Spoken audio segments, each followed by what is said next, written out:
Till 6 p.m. weekdays, here only on GB News, the People's Channel, Britain's news channel.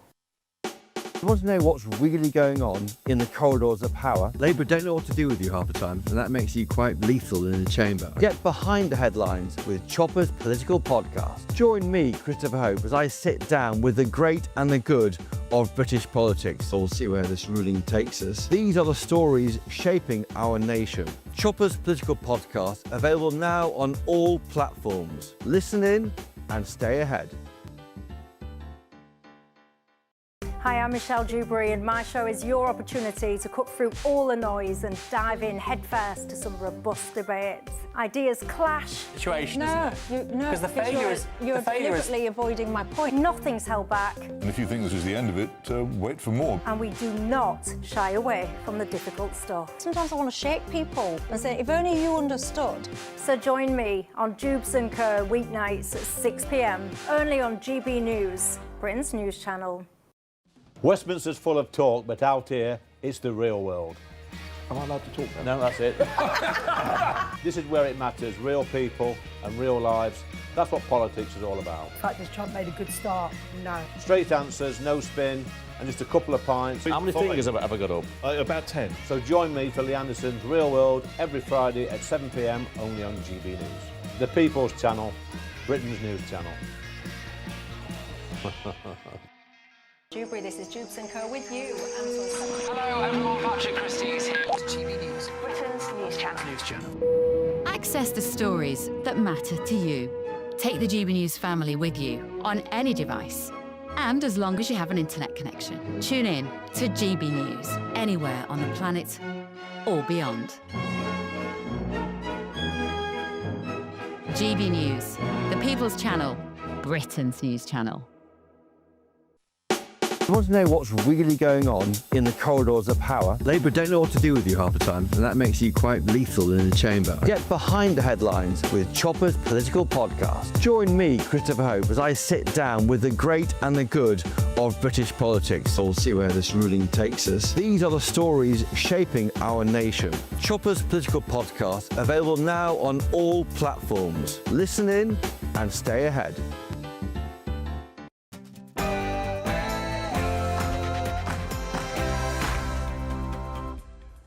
Good evening, this is GB News, and coming up next, it's the Late Show Live with Ben Leo. Ben, what have you got coming up on the show? Hello, Alex. Well, Lucy Power is the new Deputy Labour leader, but we've been dissecting her speech, of course, today, where she criticised her own boss, Keir Starmer, more than 20 times. And I just wonder what would happen if that happened stateside. Could you imagine JD Vance coming out today? Look, I know JD Vance has said some stuff about Trump in the past, also Pete Hegseth, but that was many, many years ago.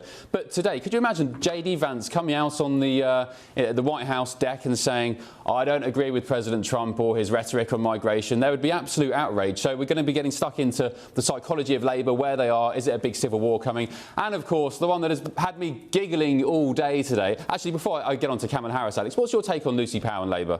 Yeah, I think it's completely nuts, Ben. I really do. I cannot. I mean, it just shows the state that Britain is in today politically, doesn't it? Even the government, who've only been in position for 18 months, can't have a unified voice on anything. In fact, this wasn't even the Prime Minister's top pick. He had put Bridget Phillipson in there. What a disaster from start to finish. They had 19% turnout. What a joke, Ben.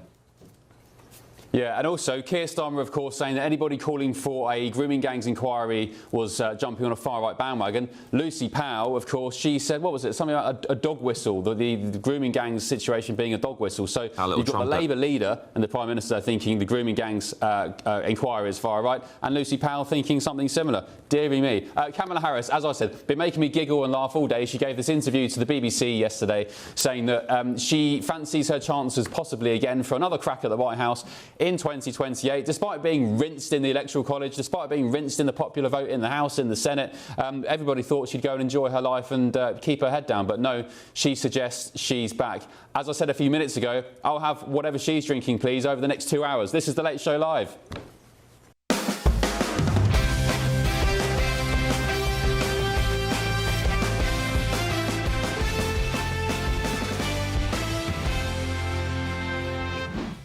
Good evening. Tonight on The Late Show Live.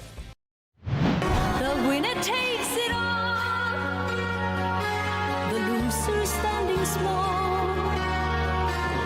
win by trying to out-reform reform, but by building a broad progressive consensus. Labour's new deputy leader. Well done to her. But in a speech attacking Sir Keir Starmer over 20 times, have they just elected a rival in plain sight? Also tonight, can you hear that? That's the sound of the police! That's the sound of the beast! That's the sound of the police, but there's no police sounds in London tonight because the manhunt for the migrant who sexually assaulted a 14-year-old girl and another woman is still on the loose. But we've got some new images of him. He's got a new avocado bag, but he's still prowling around the capital. But don't worry, it's okay because an appeal has finally been made. I'm also making a direct appeal to Mr Kabatu himself. Diving headfirst into the stories from tomorrow's newspapers, hours before they hit the shelves, with stories like this. To go after the criminal gangs, to smash the gang networks. To smash the smuggling gangs. Smash the gangs.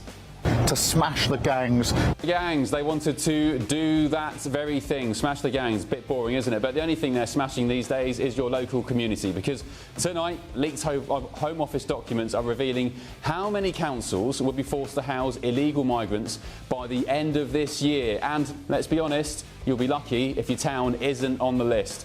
And of course, we're live in Washington, D.C., just yards from the White House, bringing you the stories America's talking about and that matter to Britain too, including this one. I am not done. I have lived my entire career a life of service, and it's in my bones.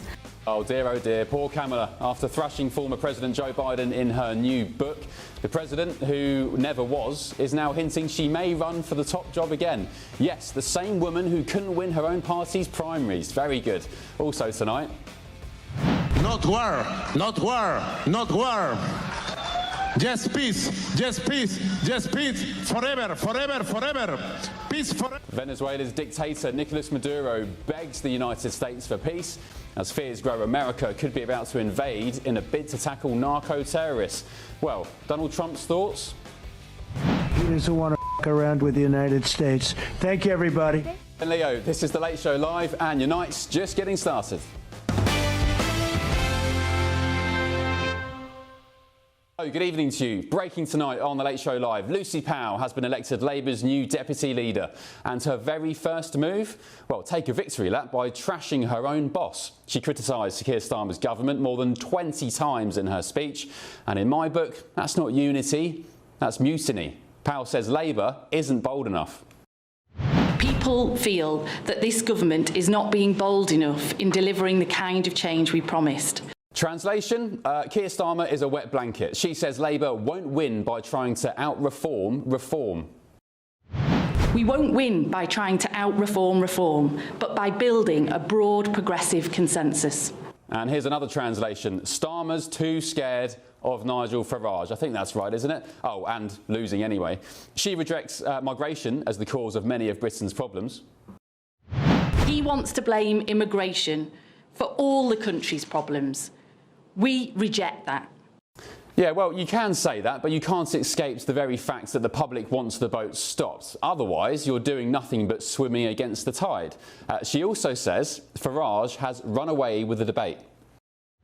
It starts with us wrestling back the political megaphone and setting the agenda more strongly. Because let's be honest, we've let Farage and his ilk run away with it. Well, sorry to point out the obvious, but that's because I guess he has. Reform talks straight, Labour dithers. And she also says she'll change the culture in Labour. As your deputy, my commitment is to change the culture to get this right. Here's another translation. She's saying there that she'll hound Starmer every time he blinks.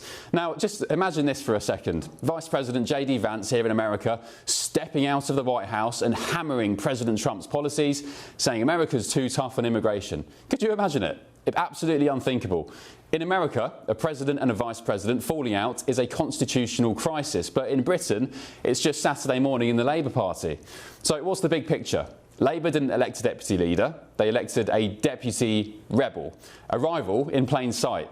And Sir Keir Starmer thought he had a majority, but what he really has is a mutiny? Well, let's get more now from the former Conservative MP, Louise Mensch, who joins me live down the line from New York. Louise, thank you for your company once again. What's your take on Louise Powell as the new Deputy Labour leader, Lucy Powell? It takes quite a lot for me to feel sorry for Sir Keir Starmer, but I do actually feel a little bit sorry for him. I mean, let's go through the list, shall we? Embarrassing deputy, full of gaffes, recently fired, incredibly disloyal to her boss, throwing lobs from the sidelines. It looks like Lucy Powell is the white Kamala Harris. That's what we're looking at, the white Kamala Harris. This is a woman who said that it was nothing more than a dog whistle to have an inquiry about grooming gangs when it was brought up on any questions. And then she said she was misquoted, but that was, quite frankly, a lie, to use unparliamentary language. She wasn't misquoted. We all heard her. She said, "Oh, you're going to blow that racist little dog whistle, are you, talking about grooming gangs?" Can I play that clip, Louise? I've got the clip. Can I just remind our viewers of it? Do you mind? Please, go ahead. I don't know whether you saw the documentary on Channel 4 about rape gangs over No, this. we want to blow that little trumpet now, do we? Yeah, okay. There was a real issue. Let's get that dog whistle out, shall we? Yeah. There we go, Louise. That's what you were just talking about there. I mean, so as I said in the introduction, you've got Lucy Powell who said that about the grooming gangs, and you've got her own boss, the Prime Minister, saying that an inquiry was a far-right bandwagon. I mean, it's just beggars belief. Well, I don't think it does beg a belief, unfortunately, because I find it all too easy to believe. This is what they really think. This is what they really think. Before the public outrage, and then they say they were misconstrued and it was hard to understand. We all just heard her. She said, "blowing your little trumpet." And she was, to put it frankly, snarky about the horrific abuse that these girls have sustained. And when she says that we believe that immigration is not responsible for all Britain's problems, I've got a question for her. Do you believe it's responsible for any of Britain's problems? Are you willing to do anything about the #1 issue for the voters today? In short, I think Keir Starmer started at the bottom and then managed to go even further down. I feel really sorry for him, and I don't know what I would do if I were him other than just resign. I think I would probably quit.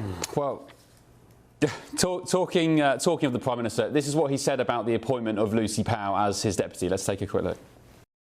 Lucy has always been a proud defender of Labour values, and that is exactly what we need at this moment. We need to come together to defend those values, values that are not just Labour values, but also British values. Decency, compassion, respect for difference, optimism about the future, and pride in all the people and communities that make this country so great.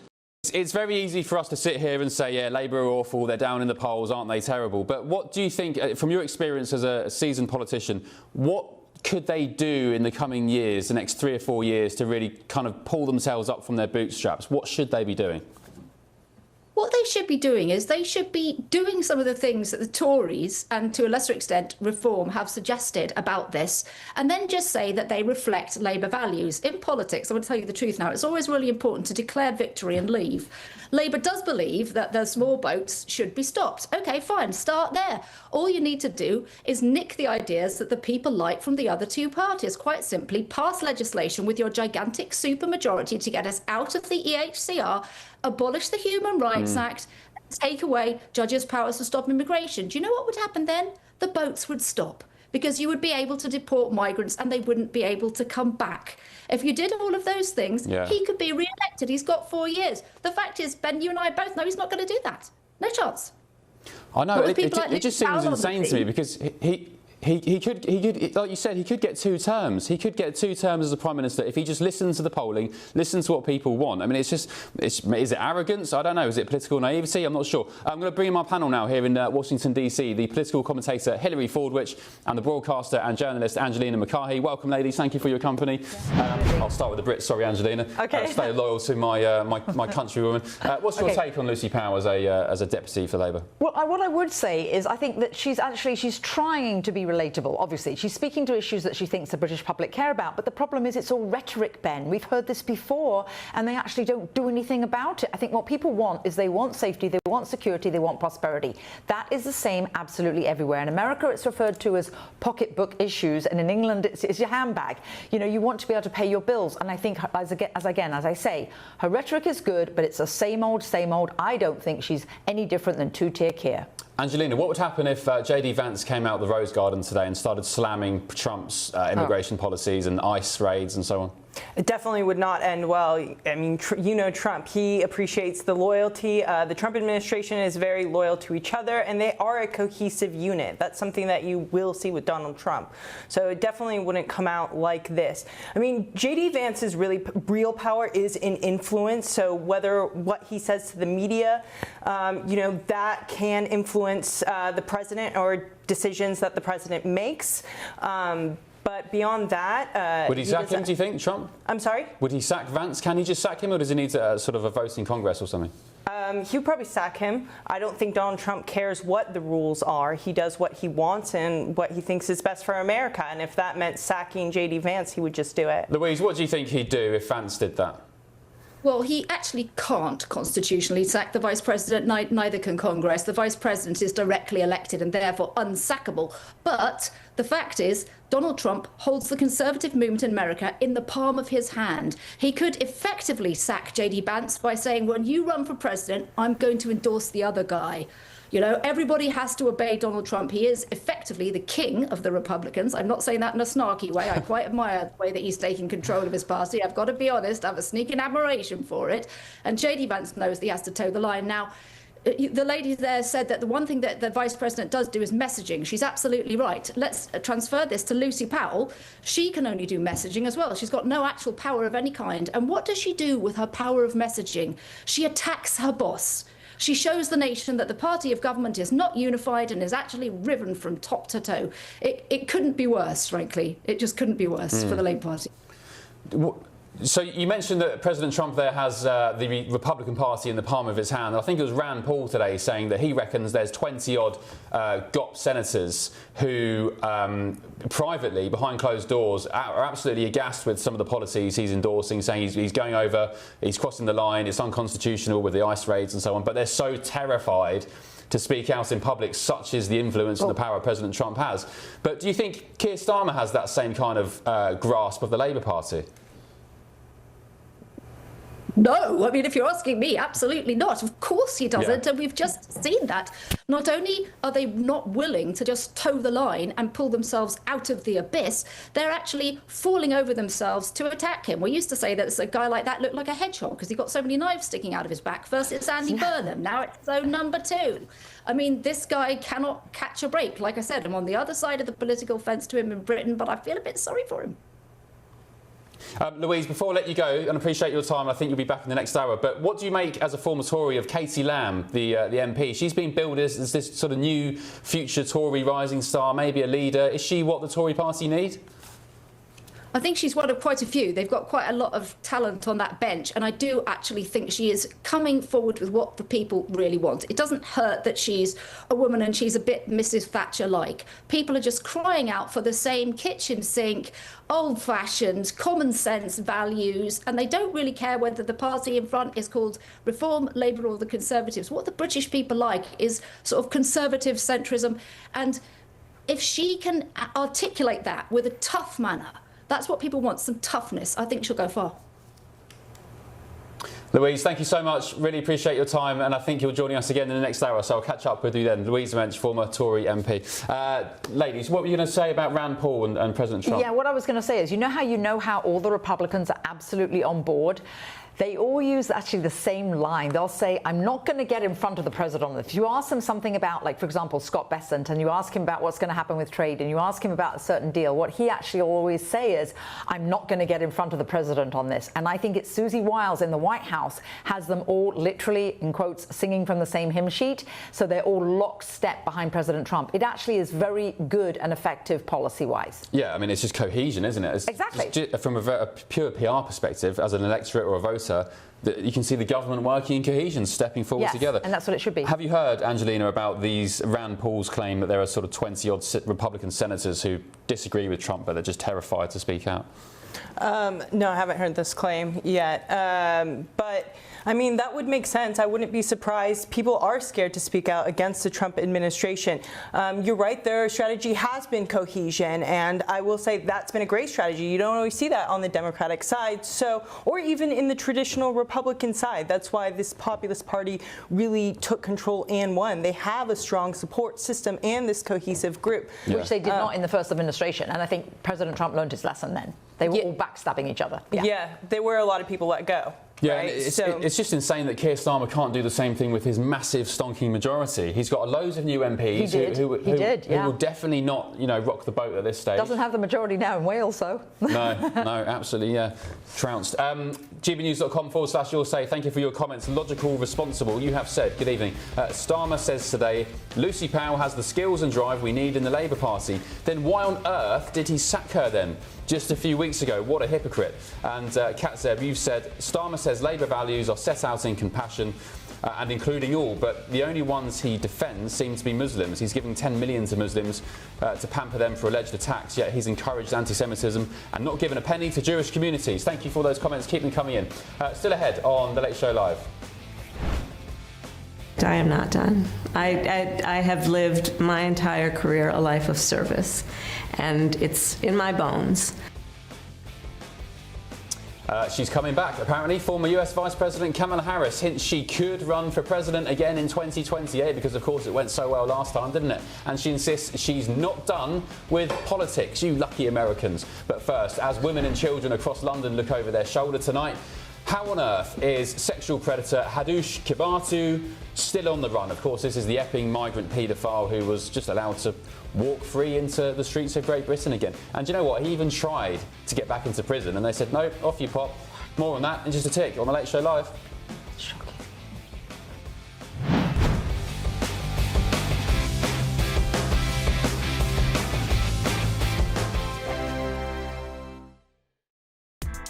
Join me, Nana Akwe, for an informative, interactive news programme with a difference. It's fun. No, he didn't say that, Dave. I'm so surprised. I think there's an element of truth to that. Join me from 3 p.m. every weekend, only on GB News, Britain's news channel. Hi, I'm Michelle Dewberry, and my show is your opportunity to cut through all the noise and dive in headfirst to some robust debates. Ideas clash. Situation, because the failure is you're deliberately avoiding my point. Nothing's held back. And if you think this is the end of it, wait for more. And we do not shy away from the difficult stuff. Sometimes I want to shake people and say, if only you understood. So join me on Jubes & Co. weeknights at 6 p.m. only on GB News, Britain's news channel. Britain was once the envy of the world, but look around. A nation that no longer knows what it is or where it's going. A country that's broken. How do we fix Britain? How do we bring it back? Friday night with Matt Goodwin at 8 p.m. only on GB News. Mornings don't have to be tiresome, especially if you have the right company. Wake up to news as it happens, opinion and debate, and of course, a little bit of entertainment too. Because when the kettle's on, we're on. That's Breakfast on GB News, a show worth waking up for. Every morning from 6 a.m. Only on the People's Channel, Britain's news channel. We'll spread the news, you spread the word. From the school run to the home run, watch a new show for all of Britain. He can say whatever he wants. A straight-talking show where all voices are heard. And, when are we going to stop talking about smashing the gangs and actually do it? With the stories that matter from every part of our country. There's a bit of a crash landing there for your Chancellor. Bold, fearless and standing up for you. That's me, Martin Daubney, 3 p.m. till 6 p.m, weekdays, here only on GB News. The People's Channel, Britain's news channel. In the GB Newsroom, we bring you the news as it happens. With our team of dedicated journalists across the UK, we're ready to keep you up to date with what's happening every half an hour, every single day. Bulletins here on GB News. The People's Channel, Britain's news channel. Westminster's full of talk, but out here, It's the real world. Am I allowed to talk now? No, that's it. This is where it matters. Real people and real lives. That's what politics is all about. In fact, has Trump made a good start? No. Straight answers, no spin, and just a couple of pints. How many fingers have I got up? About 10. So join me for Lee Anderson's Real World every Friday at 7 p.m. only on GB News. The People's Channel, Britain's news channel.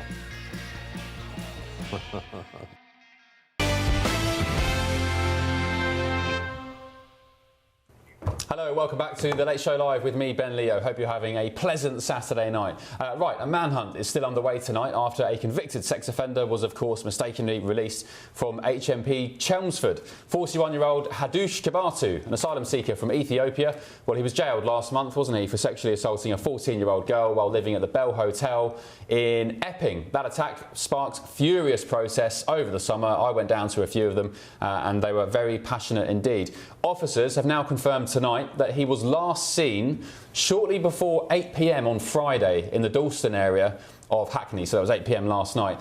He was still wearing, and you can see on the screen now, he was still wearing his prison-issue grey tracksuit top and bottoms, but is now carrying his belongings in a distinctive white bag with pictures of avocados on it. I mean, it sounds like he's gone to Morrison's or something. Yes, of course, Britain's security system really does boil down to be on the lookout for a sex offender with an avocado bag. He has since made a number of train journeys across the London area. We believe he has access to funds, and critically, in both Chelmsford and London, we believe he has sought assistance from members of the public and has spoken to station staff. If you've had any direct contact with him or are currently providing him with assistance, we are very keen to hear from you. I don't think this guy probably, on the grand scheme of things, knows that he's even wanted. I don't think he's got access to a phone. He probably doesn't understand news and television. He's probably in some halfway house somewhere, totally oblivious to what's going on. But anyway, meanwhile, in more breaking news tonight, the Conservatives have promised to stop 35,000 crimes by deploying more police officers to violent hotspots if they return to power. Well, let's get more now with former Police and Crime Commissioner Festus Akinbose. Festus, thanks for your company tonight. Where is this guy? Have you seen him? Any update? Well, actually, Ben, I drove through Stratford this evening, and I can promise you, I did not see anyone wearing, with an avocado bag at all that looked anywhere like this guy. But look, like you mentioned in your introduction, this man was convicted on the back of a very, very dreadful sex offense. Okay, 2 in 2 days. Now, this is not just an ordinary prisoner, by the way. This was a man who was, his face was all over the news. I mean, the protest that led to his arrest was national, led to a national outcry because of the sex offense as well. And somehow, this man was released by accident, and he was due to be, I believe, deported as well. Why was he not stuck with a tracker? I mean, I don't quite understand. How can someone like this be allowed to get out of prison just like that? It doesn't make sense to me. Yeah, and also, surely the prison officers, I think one has been sacked, I mean, understandably, but surely they would have known this guy's face, they would have known who he was. And they said it was a clerical error with paperwork, but I don't know. I've never been a prison officer, of course, so I don't know how it works. But, I mean, surely logic says you'll know who this guy is. And he even tried, Festus, reports suggest tonight, he tried to go back into a police station a number of times and said, guys, I'm not meant to be out. Actually, I want to go home to Ethiopia. Please, can you deport me to Ethiopia? And they said, no, you're out. Oh, shoot, go away. You're not meant to be here. And he's just been allowed to prowl the streets. And this speaks more to the wider issue that we probably have in the country right now. In the 12 months till March 2025, nearly 270 prisoners have been released by mistake. And that is nearly double. That's more than double the figures for the previous 12 months. So we only know about this figure because of this particular individual. And these are individuals who I wouldn't be surprised if they were part of the early release scheme that the government introduced last year when they came into power. And I just wonder how many of these individuals now pose significant risks to the wider public. Yep, such a great point. I mean, this guy poses a severe risk to women and girls. He went up to those two teenagers in Epping and said, I want to have your babies. They were underage girls. He assaulted one of them and he was banged up for it and should have been by now back home in Ethiopia. I'm going to bring in my panel here in DC, Festus, the political commentator Hilary Fordwich and the broadcaster and journalist Angelina Mackay. Hilary. Yes. Go with the Brit again. Sorry, Angelina. No. What's your take on this? You must have been keeping a keen eye on it. I mean, it's just makes Britain look like a laughing stock, no? Yes, I think it's absolutely disgusting. What's so ghastly about this is I think it sends a broader message, which is the police are inept, to say that they've made a mistake by releasing them, and the fact that he went back and actually went into a police station and wanted to be deported. What does this say? And the message it sends to other criminals, let alone the public at large. And as we already know about the prosecutions from people making like nasty little comments on Facebook, things that they post online, and yet people like this are on the streets. It's the larger message which is ghastly. It's also the safety of the British public. I think it's a very sad state of affairs, and it's basically England has fallen. It was the prison service, I think, who accidentally released it. Well, accidentally, quote unquote. I mean, God knows what's going on ghastly. There. Angelina, as an American, have you seen this story breaking over the past couple of days? What's your take? I mean, does it seem totally just absurd to you? Yeah, it's completely absurd. I mean, they left this criminal out on the streets, that poor family, the victims. My heart goes out to those victims, and I hope that they're doing okay. They're not being spoken a lot of in recent days. No one's really talked about the victims too much. I would be petrified if I was the victim and my perpetrator was walking the streets. You know, it does remind me a little bit of the situation that happened in South Carolina, where that woman was stabbed on the train, where he wasn't a migrant and he was a U.S. citizen, but he had such a large criminal record, and they released him and let him out on the streets. So, good point. So yeah, it's very alarming to see this type of, whether it's a clerical error or whatever kind of error, these types of errors shouldn't be happening. We shouldn't be allowing people back on the streets to put other people potentially at harm. It's just not okay. Festus, before I let you go, what do you think the police reaction should be tonight in the hunt for this guy? And also, do you think this should be an issue for the spooks, for MI5? I mean, maybe not, but if I was the government, if I was Keir Starmer and this was a massive PR nightmare, which it is, I don't know, could he put any pressure on the MI5 to get involved? I mean, I would imagine that the MI5 would probably need to be assured that this man was of a much greater risk before they'll get involved. But I couldn't really comment, obviously, because what they do is not something that's very much in the public domain. But at this particular time, the police have got to go into absolute overdrive in reassuring the public that they are doing every single thing that they can do to protect all of us from what this man could possibly do. And what I'll say very lastly is this: if this man eventually commits any crime while he's out on the run, it will be the ultimate disaster for Keir Starmer and his government. So they better hope and pray that he hands himself in as soon as possible, and the rest of us can actually sleep a little bit more easily tonight. Yeah, good man, Festus. Thanks very much, Festus Akinboyose, former Police and Crime Commissioner. Appreciate your company. Oliver has said on gbnews.com/you'll I still don't get why we had to wait around 6 hours before we were told this guy had escaped. Maybe he could have been found before he ventured off to Stratford. Great point. And the victim, his victim, the young girl, his family, they weren't even told. I think it was Adam Brooks, a friend of the channel. He goes on Patrick Christie's show, my show sometimes. He told the family first, hours after the fact. Anyway, still ahead on The Late Show Live. He doesn't want to f*** around with the United States. Thank you, everybody. Is the United States about to invade Venezuela and declare war on dictator Nicolas Maduro? Big question to linger in the air tonight. But coming up, Chancellor Rachel Reeves. We're not going to increase the taxes that working people pay, their income tax, their national insurance and their VAT. There she is, the tax queen, Chancellor Rachel Reeves, who could be about to ignore her previous pledge and raise taxes again on you and me. This is The Late Show Live, only on GB News.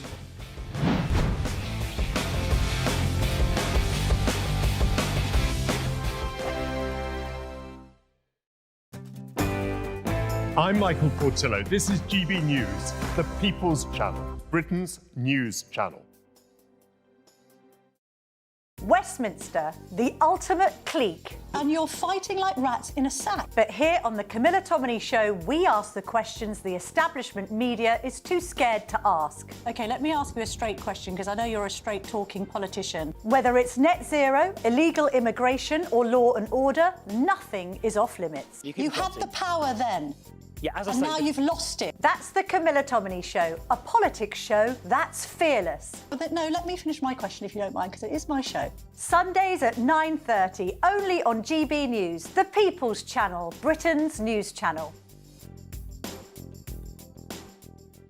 No matter the state it's in, this is our nation. Join me, Jacob Rees-Mogg, for a genuine, honest discussion on where we have been, where we are going, and where we are with the people who set the direction. Tune in to State of the Nation every Monday to Thursday, 8 to 9 o'clock. Only on GB News. Britain deserves a newsroom that puts the facts and your voice first. Well, and that's what you get on GB News. Lively debates, lively conversation. And we're not afraid to hold power to account. And each other. So join me, Andrew Pierce. And me, Miriam Gates, for Britain's Newsroom, weekdays from 9:30 on GB News. At GB News, we love to hear from you, our loyal community. So drop us a line at gbnews.com/yoursay. There you can talk to each other and also to the presenters live on air. gbnews.com/yoursay, because GB News is your channel, Britain's news channel. Westminster's full of talk, but out here, it's the real world. Am I allowed to talk now? No, that's it. This is where it matters, real people and real lives. That's what politics is all about. In fact, has Trump made a good start?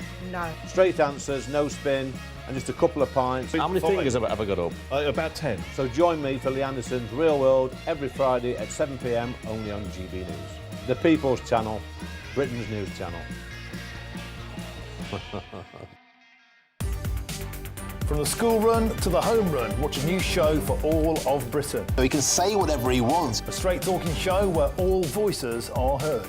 And, you know, when are we going to stop talking about smashing the gangs and actually do it? With the stories that matter from every part of our country. There's a bit of a crash landing there for your Chancellor. Bold, fearless and standing up for you. That's me, Martin Daubney, 3 p.m. till 6 p.m. weekdays here only on GB News. The People's Channel, Britain's news channel. I'm Stephen Dixon, and thanks for joining us on GB News, Britain's news channel.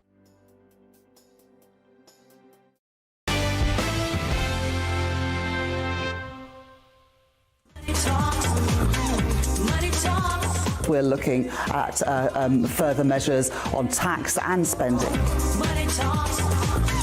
Money talks.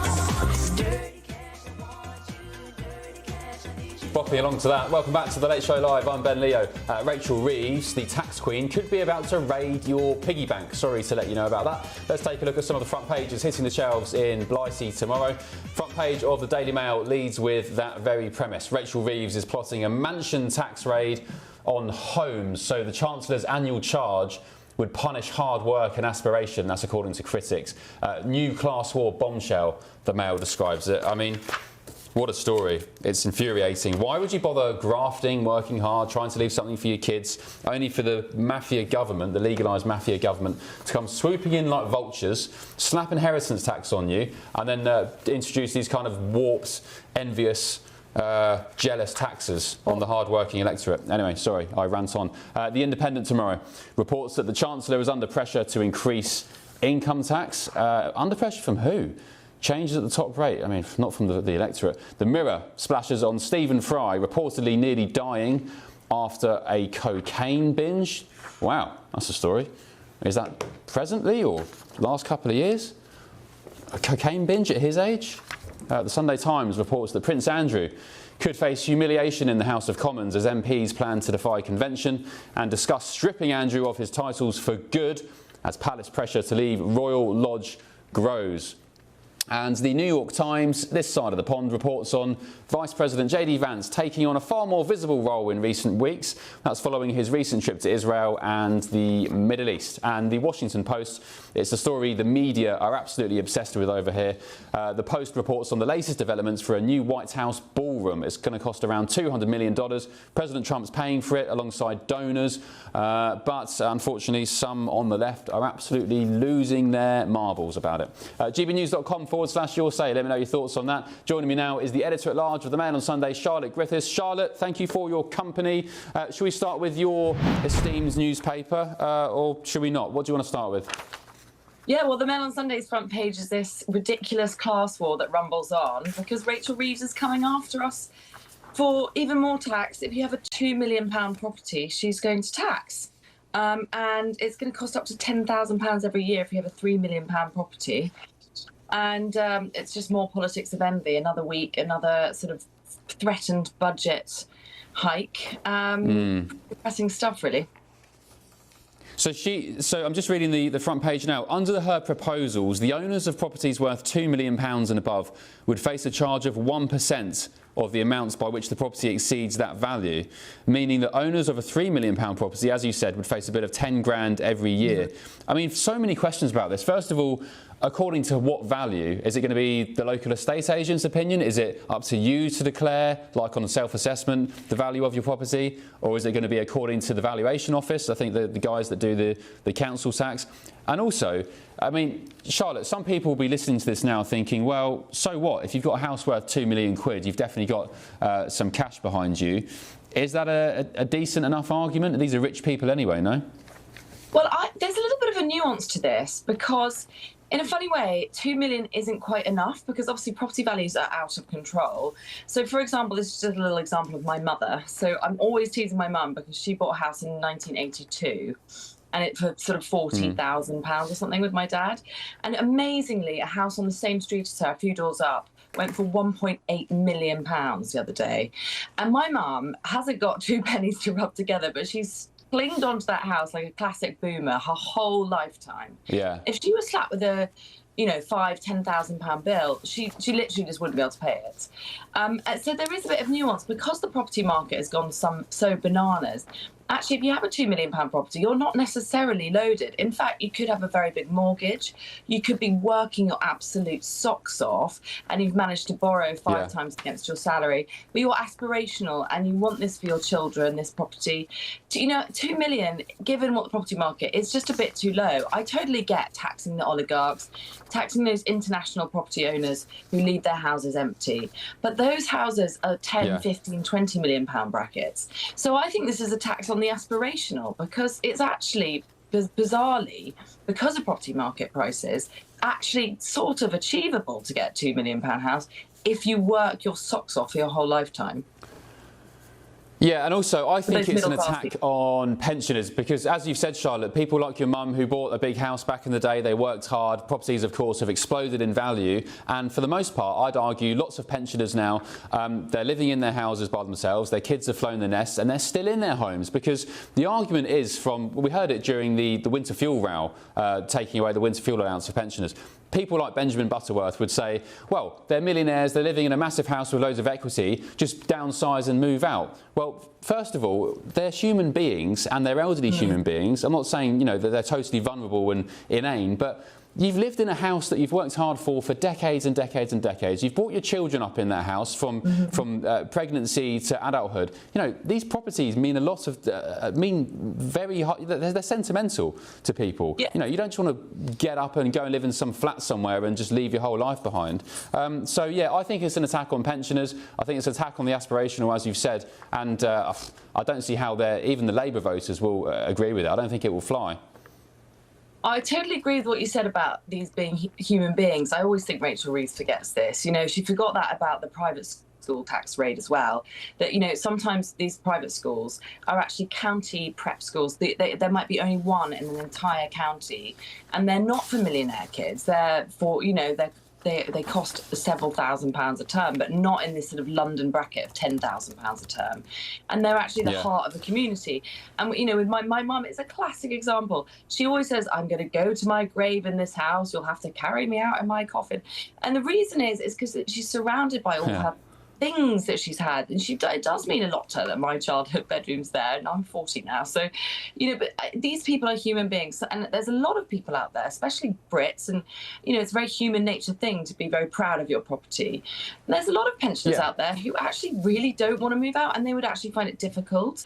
They would even, you know, it would even affect them, you know, they might, you know, go on a decline. It's one of the most stressful. It's one of the most stressful things, moving house, having to deal with the actual move physically, the solicitors and so on. You know what? It's a hard task for anybody, but let alone an elderly pensioner. And also, just because the grubby Labour government says that they're going to tax you more and forcing people out of their homes, I think it's disgusting. I'm going to bring my DC panel in now, who have got some thoughts on this. Hilary Fordwich and Angelina Mackay. Hilary, what's your take on this proposed tax from Rachel Reeves? Well, first of all, they say the more you tax of anything, the less you get of anything. So the difference of the UK and the US is in the US, high-tech tax states have people fleeing from them. For example, good example, New York State. Florida's absolutely boomed with all the New Yorkers that have moved down there. And you look at every single red state is growing. The blue states, the Democratic states, with the high tax states, they're all leaving. Actually, a good example is Vermont and New Hampshire. Vermont being Democratic and New Hampshire being more Republican. People move from Vermont right over to New Hampshire. So they escape the blue states because it's a hellhole, and they go and ruin the red states. They bring their stupid politics with them. Their politics with them, that's absolutely right. You're absolutely right. Do you know that moving vans, you literally cannot get a moving van in California because they all go to Texas and then they don't go back. But what I was going to say is the difference in the UK is what are you going to do? Every 45 minutes, a millionaire leaves the UK. They go somewhere else. This is what they're doing. They're driving away people of affluence. And I must say that I feel for the lady on set with her mother, because people don't want to leave their homes that they've been in their whole life. That's the last thing. For them, that's absolutely dreadful. But that's what these policies do. Angelina, very quickly, sorry to oust you on this one, but your thoughts, is having a £2 million home, does it make you rich? Should you be paying 1% on that in tax? I definitely don't think we should be increasing the prices. The prices of properties have skyrocketed in America and across the world. A $2 million home now may be a middle-class family home. So I think increasing the tax on that is not appropriate. Yeah. All right. Thank you very much. Charlotte, we'll catch up in the next hour, hopefully. Thanks for your contributions. gbnews.com/your say. Let us know what you think about that. Still ahead on The Late Show Live. Not war, not war, not war. Just peace, just peace, just peace. Forever, forever, forever. Peace forever. Dictator Nicolas Maduro there. The US is sending its largest aircraft carrier to South America amid anti-drug operations, but Maduro says Washington is inventing a war. Are we about to see a massive ground invasion of Venezuela? Also on the show tonight, former US President Kamala Harris hints she could run for president again in 2028. No, it's not April Fool's, it's nearly Halloween. It's a nightmare on Elm Street, really, if that is the case for the Democrats. This is The Late Show Live, only on GB News.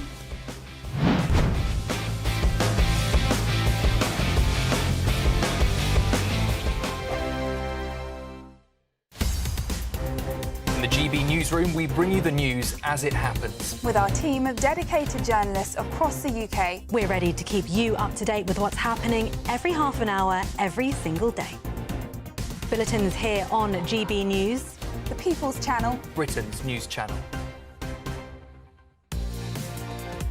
Mornings don't have to be tiresome, especially if you have the right company. Wake up to news as it happens, opinion and debate, and of course, a little bit of entertainment too.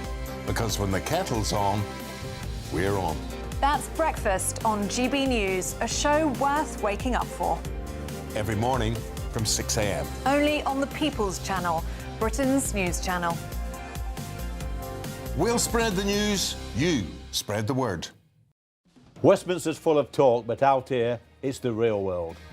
Am I allowed to talk now? No, that's it. This is where it matters, real people and real lives. That's what politics is all about. In fact, has Trump made a good start? No. Straight answers, no spin, and just a couple of pints. How many fingers have I got up? About 10. So join me for Lee Anderson's Real World every Friday at 7 p.m. only on GB News. The People's Channel, Britain's news channel.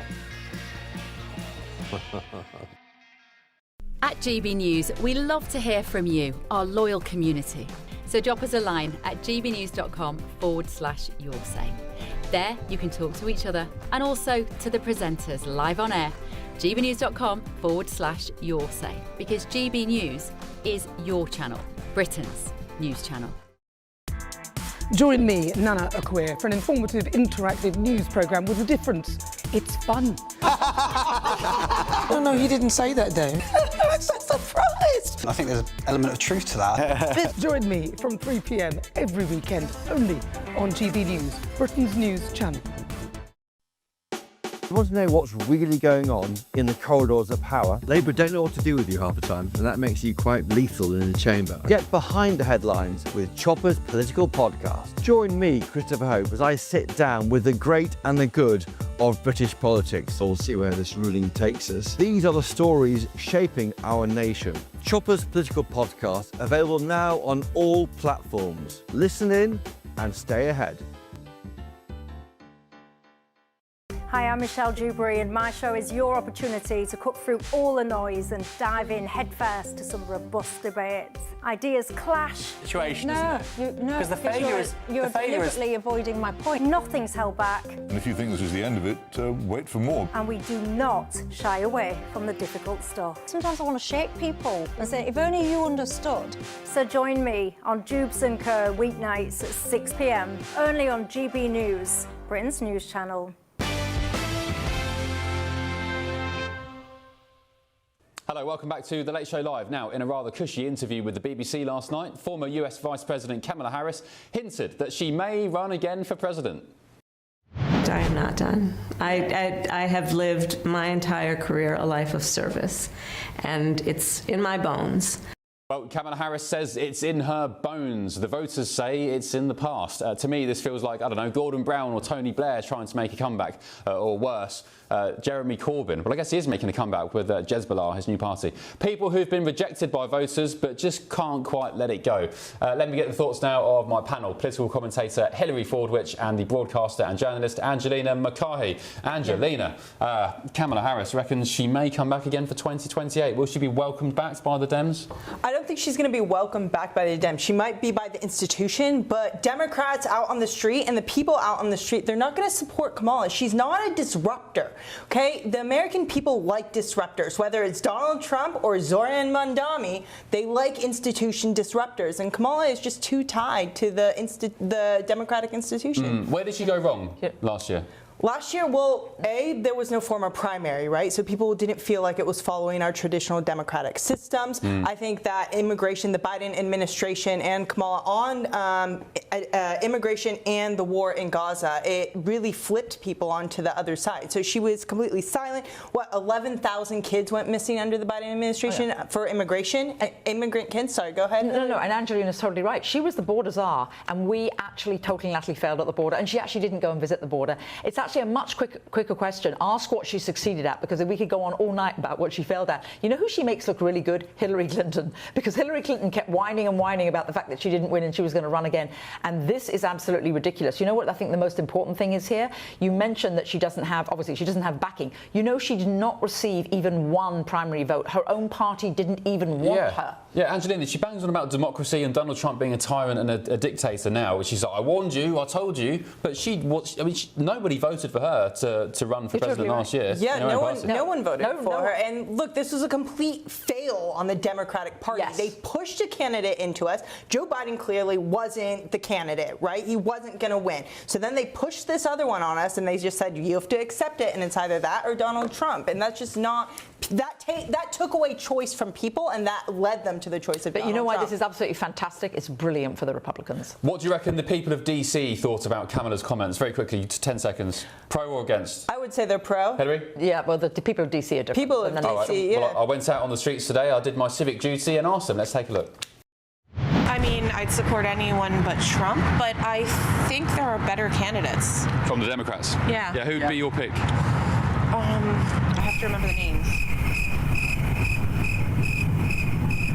I mean, I supported her, so I hope so. Oh, did you vote for her? Yeah. What did you like about her? Well, I guess I just enjoy, just her policies in general. You know, we have to stay woke. Like, everybody needs to be woke. And you can talk about if you're the wokest or woker, but just stay more woke than less woke. Yeah.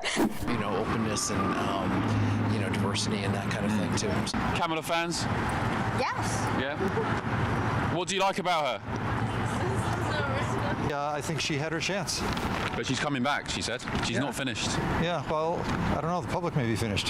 What was your favourite policy of Kamala's when she was running? You know, I'm not sure if I have one in particular that... Just one? Yeah. Just enlighten me. Let's see, one, maybe environmental, She told the BBC last night she's not finished. That is rough. She should have known better. She should have let President Biden go in the first year. That's why we have Trump now. I don't have anything good to say about her. It don't matter to me, man. Don't none of this stuff matter to me because at the end of the day, they gonna do what they doing, and life gonna keep on going. I'm trying to remember. I cannot. Kamala Harris told the BBC yesterday that she's not done with politics and she might run again in 28. And we just... Why are you laughing? What's funny about that? Could be for the best if she was done. Yeah, she's done. Yeah. She's not coming back. 3 weeks later. I cannot remember the name of. They're memorable then. Josh Shapiro would be. I mean, it's still early. It's still early. It's not 2028. But I think the Democrats have a lot of good potential candidates. I would leave it at that. Well, that's quite interesting, Hillary. It's like, okay, anyone but Trump. Okay, who's your pick for the Dems? Silence. Wasn't it fascinating, that man that actually said that he liked her policies, and then you asked which policies, and he couldn't name a policy. Then he said, well, the environmental, and then he couldn't name an Kamala's on the phone. He could not name. She's heard you slamming Sorry, her. I had that on. Do not just. It's on. Do That's not all right. disturb. No I'm worries. sorry. I'm sorry. Again, the Democratic Party just lacks leadership. They need a disruptor. They need that candidate, that anti-established candidate who's going to stand up for the working class people, and they don't have that right now. So who is? I mean, I asked the lady there, and she literally could name nobody. Nobody. Who from the Dems is their best shot? Gavin Newsom. I really liked Dwayne "The Rock" Johnson. I know he was leading in the polls. Yeah, The Rock. Why not? The Rock. Is he a lefty? Yeah, he's a lefty. Yeah. Yeah, he's leading for the Democratic nomination. I believe in the polls right now. What? He's actually. Is he going for it, or is this just bookies pricing him up? It's just something people are talking about. But in terms of like other leaders that they are talking about, they're talking about Gavin Newsom. I don't think he's about the only one that really has the name recognition. He has a state behind him. He has a lot of support from California, but he is not nationally popular. You know, if I was a Republican running, all I would do is have a map behind me, and I'd have all the failed states, which are Democratic states, and just point to them and say, are you in a failing state, and is this what you want for your nation? You made such a great point saying they're all leaving the red states, they're leaving California, and the blue states, and going to the likes of Texas and Florida. Exactly. And yet they're bringing their politics with them and just ruining the states. It's like, guys, that's what they do. Do you not have any sort of self-insight as to why your state was such a hellhole in the first place? It's because you were voting in these weird lunatic radicals. I know people who are really, really liberal, and then they go to Delaware to avoid paying taxes. It's like, yeah, insane. gbnews.com/your say. Alison, good evening. You said surely the ridiculous woman Kamala won't get past the first round of primaries or even into them. And Adrian said she never got past the primary before. 1%, I believe. Stick with us. We have an update of sorts of the asylum seeker paedophile who's on the loose in London. Has he been found? Hopefully. This is the Late Show Live. Back in just a tick.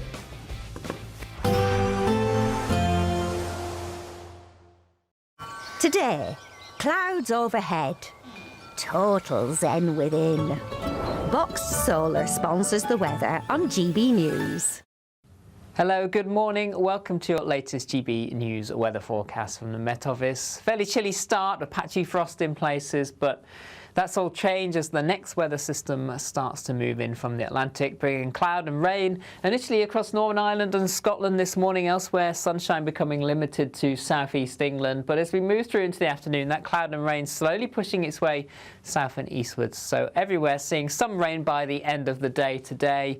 The wind's still coming in from a northwesterly direction, so still rather chilly out there, generally between 8 and 12 Celsius. So with the lack of sunshine, it will feel rather chilly. And as we head through into the evening time, the band of rain continues to slowly push its way southwards, so parts of central, southern England and Wales, a wet end to the day here. Some of the rain could be heavy at times over the higher ground. Behind the rain into parts of Northern Ireland, southern Scotland, we've got clearer spells here, but scattered showers. The showers most frequent across central and northern parts of Scotland. Some of these on the heavy side. Temperatures this evening around 4 to 7 Celsius, so rather chilly end to Sunday. And then overnight we see the cloud and rain continuing to push its way southeastwards into the near continent, though we will see further outbreaks of rain across southwest England into Wales, up into Northern Ireland as well. Frequent showers elsewhere. So it means temperatures overnight maybe not quite as low as they were last night, holding up around 4 to 9 Celsius, perhaps even double digits across some southern counties of England and Wales, where it will be a cloudy start on Monday morning. Outbreaks of rain continuing here through the day, but generally for most it will be a bright day on Monday. Sunny spells, scattered showers. The wind's still coming in from the north, so a fairly chilly direction, but some milder air trying to move into the south. So here temperatures a little higher on Monday, around 14 Celsius, but for many between 9 and 13, so still rather chilly. See you soon. Today, clouds overhead, total zen within. Box Solar sponsors the weather on GB News.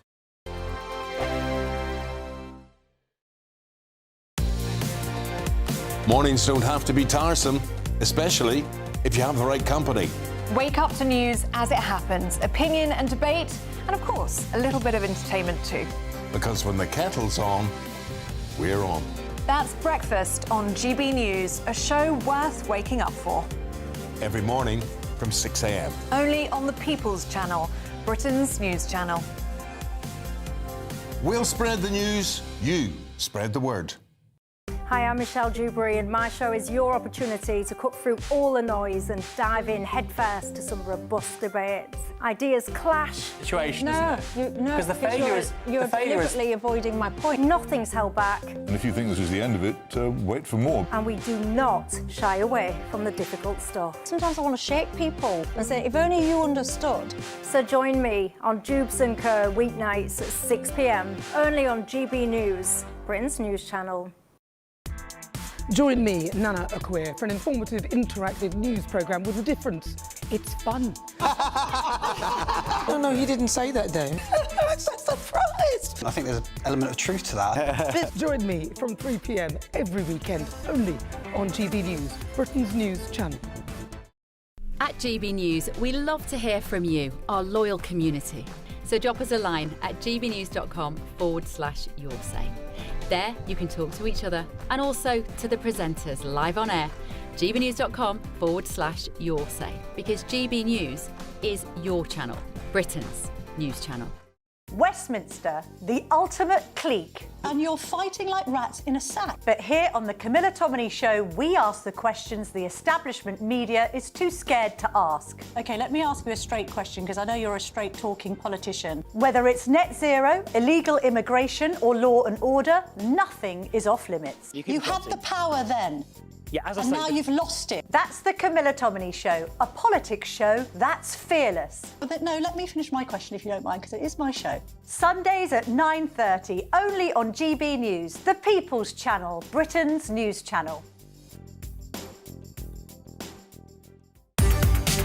From the school run to the home run, watch a new show for all of Britain. He can say whatever he wants. A straight talking show where all voices are heard.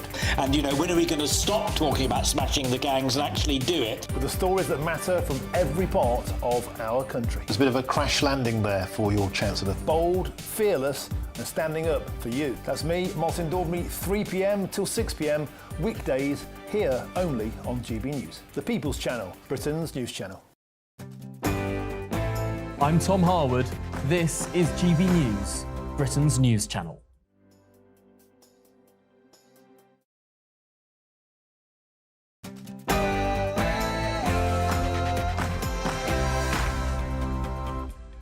Tonight on The Late Show Live, while President Trump has almost eradicated illegal migration, well, aren't you lucky back in Britain?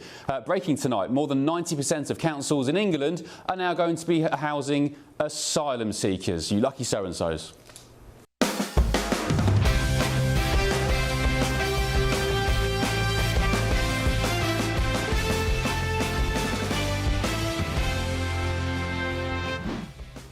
Hello, good evening. Tonight on The Late Show Live.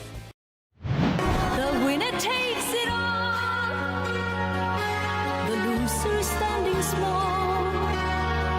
We won't win by trying to out-reform reform, but by building a broad progressive consensus. Powell becomes Labour's new deputy leader. Congratulations, Lucy. But in an speech attacking Sir Keir Starmer over 20 times, have Labour just elected a rival in plain sight? Also tonight, can you hear that? That's the sound of the police! That's the sound of the beast!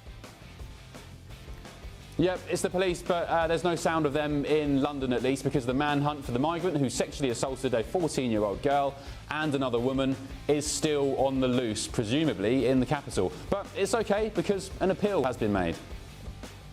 I'm also making a direct appeal to Mr Kabatu himself. We'll also be diving headfirst into the stories from tomorrow's newspapers, hours before they hit the shelves in Blighty, with stories like this.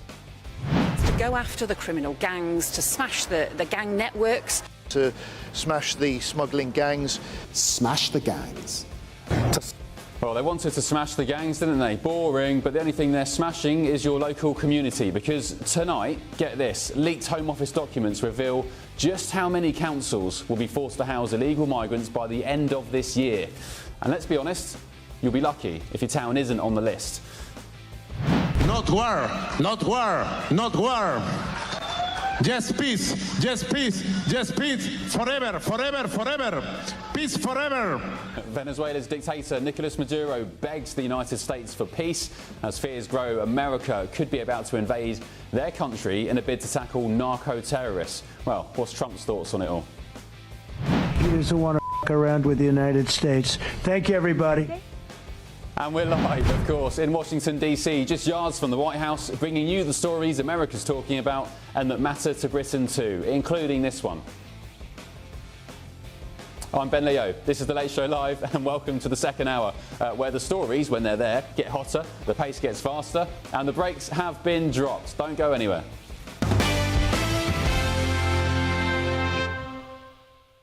Good evening. Thank you for your company. Hope you're well. Breaking tonight. By the end of the year, more than 90% of councils in Britain will be housing asylum seekers. Unemployed men housed at taxpayer expense, parachuted into communities up and down the country. What could go wrong? And get this, another 40,000 will be given taxpayer-funded homes in London and the south. So just imagine working, I don't know, 2 jobs to pay your rent, while the guy who just stepped off a dinghy gets a free house. But in total, 66,000 asylum seekers need to be placed all across the country, but there's only room for 46,000. That means a shortfall of 20,000 people. Where the hell do they go? The government's looking at abandoned properties and military bases. So the same barracks built to protect Britain once, now turned into dorms for people who came here illegally. Well, in the US, President Trump shut this down. He deported, he deterred. He said, America has borders. Britain, well, it's still running a welfare Airbnb. In America, the border crisis is a fight with cartels. In Britain, it's a fight with clipboards and councils. Critics say asylum seekers are being dumped into communities at random. That's not a policy, is it? That's a postcode lottery. Meanwhile, over here, Trump built a wall, a big, beautiful wall. I've been there myself. Britain, meanwhile, is building waiting lists. But the government remain insistent that they're working hard to put an end to it all. We are going to drive down migration, both legal and illegal. That will only be done with a serious plan. The only way to make it work is to smash the gangs that are running the vile trade. All right, smash the gangs. Let's get more with former Conservative MP Louise Mensch. Louise, thank you for rejoining us live from New York. It was Angela Rayner who, I think, before the election shortly last year, before they won power, said that every part of Britain would be taking their fair share of asylum seekers. What do you make of this? Is it fair? Is that the kind of thing we want? What is their fair share of asylum seekers? The fair share of asylum seekers should be 20 or 30 a year that are processed through proper channels. Instead, their fair share is apparently hundreds upon hundreds coming in every day and going to be coming to a hotel near you in your town quite soon. And Labour just doesn't seem to understand the most fundamental thing in British politics today, which is how sick people are of this specific issue. It's incredibly expensive. Now you're looking at housing stock. We're going to put them in old barracks, which will probably have to be improved. They weren't improved for our soldiers, but they will have to be improved for these people. And Labour, I think, is almost suicidal, not looking at it and just repeating smash the gangs. When I saw your little clip there of Keith Starmer, I wondered if I'd done some time travel and gone back in time, because that's what he was saying a few months ago. And when he frankly says the only way we're going to do it is through a serious plan, well, Sir Keir, did you not have a serious plan, quote unquote, when you ran to be Prime Minister and your government got elected? Are you saying that you basically got elected without a serious plan? Because that's a hell of an admission. Well, and if you did have a serious plan, it's not working very well, is it? Well, they had plenty of time to get a plan together, didn't they? They were sat twiddling their thumbs for 14 years. I mean, you would have thought they had something a bit more substantial than what they've come up with. And also, Keir Starmer and the government, they'll say, you know, we're bringing down asylum hotels. Well, I mean, the numbers say they're not. But even if they were, all they're doing is migrating these asylum seekers to HMOs, to residential streets up and down the country, cramming 6 of them into makeshift houses where they've knocked a few walls through to make more bedrooms. And then you've got in the likes of, where was I? Bolton, where over the past 3 years, they've gone from something like 200 HMOs on the council register to more than 700. Yes, albeit not all of those will be asylum seekers, but the vast majority are. So you've got normal residential streets all across Britain now being flooded with asylum HMOs, and at the same time the Labour government going, see, told you we'd reduce the hotels. They haven't reduced the hotels, they've just moved them to another place, Louise. They've shifted it around. Well, it's like, you know, we all know if we're tidying up and you're pushing the hoover around, you don't just, you sweep up the dust. You don't just take a pile of dust from one end of the room and put it in the other end of the room. Well, unless you're me. But, like, most tidy people do not do that. Of doing it by my wife. There you go. Most tidy people don't do that kind of thing, but Keir Starmer is not a tidy Prime Minister at all. He has these numbers. It's all very well saying to the people, it is, as we used to say in the Tory party, taking the people for fools, saying, well, we've cut down hotels, but we're going to increase hostels. The fact is, you are going to increase asylum seekers in most towns in Britain because you can't stop letting them in. It is that simple. They have to be put somewhere. Unless they're going to be roaming the streets being homeless, they've got to be put somewhere. So I suppose Labour should be looking at trying to even the burden across the UK rather than concentrate them all in Bolton or wherever has a stock of lousy housing. All they are really doing, Ben, is they are crushing their own areas where housing is a bit more cheap and people can make money with these sort of HMOs. And they're not going to crack down on the practice because they need the beds. Yeah, we can't stop the boats or won't stop, who knows. Also, it's Serco offering these landlords 5 years rent up front, massive rent. Let's bring in my panel. Hillary wants to say something about this. Hillary Forwich and Angelina McCarthy. Hillary, what's your take on this? Yeah, this is the only way, I think, to put this into context is to ask everybody, why did we fight the First World War? Why did we fight the Second World War? It was to stop the Nazis coming and invading. Would we have given the Germans, oh, by the way, here's free housing for 6 months, here's free food for 6 months? Would we have done this to the Germans? Why not? Well, Why obviously, didn't we? these guys aren't Nazis, right? They're not sort of the Führer, but... Well, what's the difference? They wanted to invade. This is an invasion. We're giving them free housing, well, free food. On paper, they're refugees. That's the thing. On paper, they might be, but they're still not. They're not British. They're not. They're coming to the country. What are they coming to do? Are they coming to contribute? Are they bringing anything to the nation? What are they doing to bring to the nation? I think that is what is absolutely horrendous. And then particularly in local communities where the people are working hard, they're paying their taxes, and they're seeing the very people next to them who aren't working and are living on government benefits. I think that's an absolute sin, and I think that it's also threatening safety. We already talked about earlier. We talked about the pedophile who's out and was released mistakenly. I think you're going to see more of these crimes because what are they going to do? What are they going to be doing in these communities? It's not safe and it's not fair. Yeah, I would just say, I'll just clarify again. I don't think asylum seekers are on the same page as Nazis, but I will say they come from cultures where clearly they don't view women and girls the same as we do in the West. Different values, yes. But there's also the argument, Angelina, that, you know, don't hate, sorry to sound like a millennial, but don't hate the player, hate the game. It's the government's fault for allowing them in the first place. Well, where are you going to put the asylum seekers? Like here in America, we haven't just deported everybody, right? We do have detention centers where we're housing them. So what is the answer then? Where are you putting them? Are they just going to stay on the streets? And what's going to happen then? And wait to be deported or have their case heard in that sense?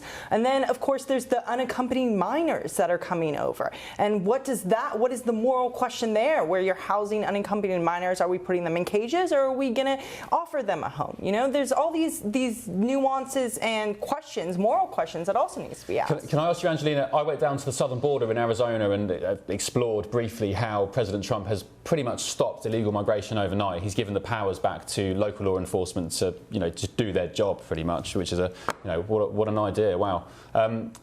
Do you support President Trump in what he's been doing here with illegal migration? I think that President Trump has been chaotic in his approach with migration. I think that immigration and how many people came over during the Biden administration was influx. It overloaded our system. It's overloading our social welfare system in America. The problem is the Democrats and the Republicans, they didn't really offer a strong solution to immigration. So I'm for immigration. I believe that there should be a process, though, and there needs to be standards and procedures. I think that immigration is a good thing. It brings a net positive in the end to society. But I think Donald Trump went to the extreme of completely shutting it down, where the Democrats completely opened it. I just don't understand why we can't find a middle ground here. But there's a huge difference between legal immigrants and illegal immigrants. When someone's first act is to come illegally, and when they say they're seeking asylum, from what? What is the huge war? What is the disaster going on in their countries? And also, if they're seeking asylum, what about the women and children? Absolutely not. They just want all the benefits. They just want to come to countries, because those countries that have stopped and ceased the benefits, they don't go there anymore. Yeah, I mean, let's be completely honest, Louise. I mean, I've seen stats, I've seen the reports. Most of these aren't asylum seekers. No. They're fake asylum seekers. They're fake refugees. They're here, and look, I don't blame them. They're living in Sudan or Somalia, and they see the land of milk and honey in Britain and want to come here. So exactly. Okay, fine. And by the way, why don't they stop? If they want asylum, why don't they stop in Italy? Why don't they stop in Germany? Why don't they stop in France? They don't need to come all the whole way. Yeah, go on, Louise. Well, first of all, I just want to do want to also disassociate myself, because I do think it trivialises the Holocaust to say that these people are actual Nazis. They're not over here gassing Jews, but quite a lot of them are over here committing crimes. And I think that's partly, if you look at the people that are coming in, there are children who are being smuggled and put in incredible danger, but these people are overwhelmingly fighting age males. That's what they are. They are fighting age males who simply have to say, if you look at them, you can see, where are the women and children? Where are the old people that you would normally expect if people were fleeing a natural disaster and they wanted asylum? No, it's all young men who are coming over here to take advantage of our welfare system. And what your guest said there, she was right. That is the other side. We can talk about leaving the EAHCR and abolishing the Human Rights Act, and we should do that. Labour should do that. But while we have this incredibly generous welfare system, that is why they don't want to stop, by the way, in France or Italy. It is because our welfare benefits are far too generous. It's like leaving out, if you leave out a load of bird seed, the birds will come down and eat it. And that's what we're doing. And that's a real mistake. Louise, just before I let you go, can I ask you, how long have you been in the States? And also, do you feel safer as a woman in the UK or America, New York? I actually feel pretty safe in both places. I'm sorry to those people that want to portray New York as an overwhelming hellhole. It isn't. I've never been attacked there. It's fine. But, I am an American as well as a Briton. I am a legal immigrant to the United States. And I completely agree with your guest there, Angelina, who said that we have got to have more legal immigration. If we have more legal immigration, we can have a progressive immigration policy. Immigration is important. Yes. We need it for our pension system. Let's be honest. But let's do it the right way, and the legal way is something that we should have a consensus on. Yeah, I guess the issue is when you've got mass uncontrolled illegal migration on such a scale, you put people off even legal migration, you put them off genuine asylum seekers. Correct. They don't want to know about any of it, which is, it's a shame. Louise, thank you. Appreciate your time, and we'll catch up soon. Take care. On the issue of illegal migration, Shabana Mahmood, the Home Secretary, has previously said these small boat crossings are utterly unacceptable, and the vile people smugglers behind them are wreaking havoc on our borders. Thanks to our deal with France, people crossing in small boats can now be detained and removed to France. Protecting the UK border is my priority as Home Secretary, and I'll explore all options to restore order to our immigration system. Yeah, isn't that great news? They can now be detained to France. I wonder where they go when they are detained to France and released back in France. I wonder what happens then. Oh yeah, maybe they just sneak back into Britain. Let me know your thoughts. gbnews.com/your say. Still ahead on The Late Show Live. They declared war on us. Under the Biden administration with open borders, over 110,000 Americans are being murdered every year. Is the USA at war with Venezuela? And if not now, could they be very, very shortly? And how would that impact Britain? But also tonight, MPs could be about to utterly humiliate Prince Andrew on the world stage if it's not been done already. All the details in just a sec. This is The Late Show Live, only on GB News.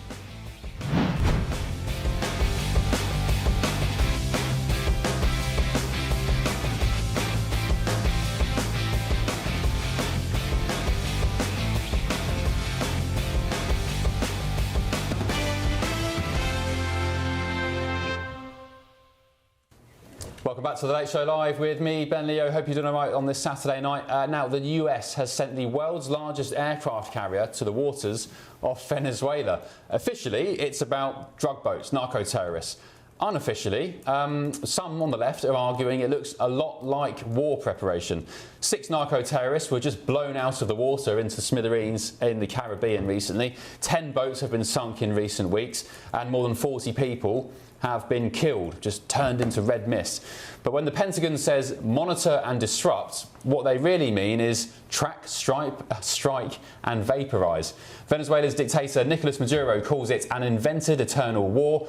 And I guess he could argue he's right to be worried, because an aircraft carrier isn't really built to chase drug smugglers. It's built to project power and might, maybe to start wars. Mr. President, if you are declaring war against these cartels and Congress is likely to approve of that process, why not just ask for a declaration of war? Well, I don't think we're going to necessarily ask for a declaration of war. I think we're just going to kill people that are bringing drugs into our country. Okay? We're going to kill them. You know, they're going to be like dead. Okay? I love that clip. I love that clip of President Trump. The world's biggest oil reserves just happen to sit in Venezuela as well. Not suggesting anything, but it's just a fact. Trump says, treat the cartels like Al-Qaeda and ISIS. And you know what that means? Drones, missiles, special forces, and absolutely no hesitation whatsoever. Hillary Fordwich and Angelina McCarthy are here. That clip from Trump just gets me every time, saying, do you know what we're going to do? We're just going to kill them. They're going to be like, you know, dead. Do you support that as an American? Look, I have a lot of questions I want to bring up on this. It comes down to it comes down to Venezuelan sovereignty, right? They are a sovereign nation. Are we going to interfere with that? Do I support Trump interfering with with Venezuela? No, I do not, because it goes against that America First policy, right? What happened to America First? I think Marco Rubio here is really the one influencing Trump. Marco Rubio wants Maduro out. He knows how to frame it. He knows how to frame it to make Trump act and be like, yes, we're gonna call them narco-terrorists. We're gonna call them narco-terrorists, and we're gonna go after them this way. But really, I think it's Marco Rubio who wants Maduro out of the regime and wants that regime change. So you think that's what they're trying to do here, regime change, Hillary? I do think that that's the overall goal. If I just want to answer your initial question, I think Angelina was right on all her points, and I'd like to add, give me a naughty, misbehaved child, I'll give you a weak parent. We need to have our foot put down, and that's what Donald Trump has done. You look at the way that his family has behaved versus, for example, Biden and Hunter Biden. To me, this is putting his foot down and saying, we are not going to tolerate this anymore. I think this is the message that needs to go out across the world, and I think this is good in terms of Maduro. Now, yes, I totally agree with Angelina. I agree that this is bottom line all to get sort of a regime change, which is what is needed.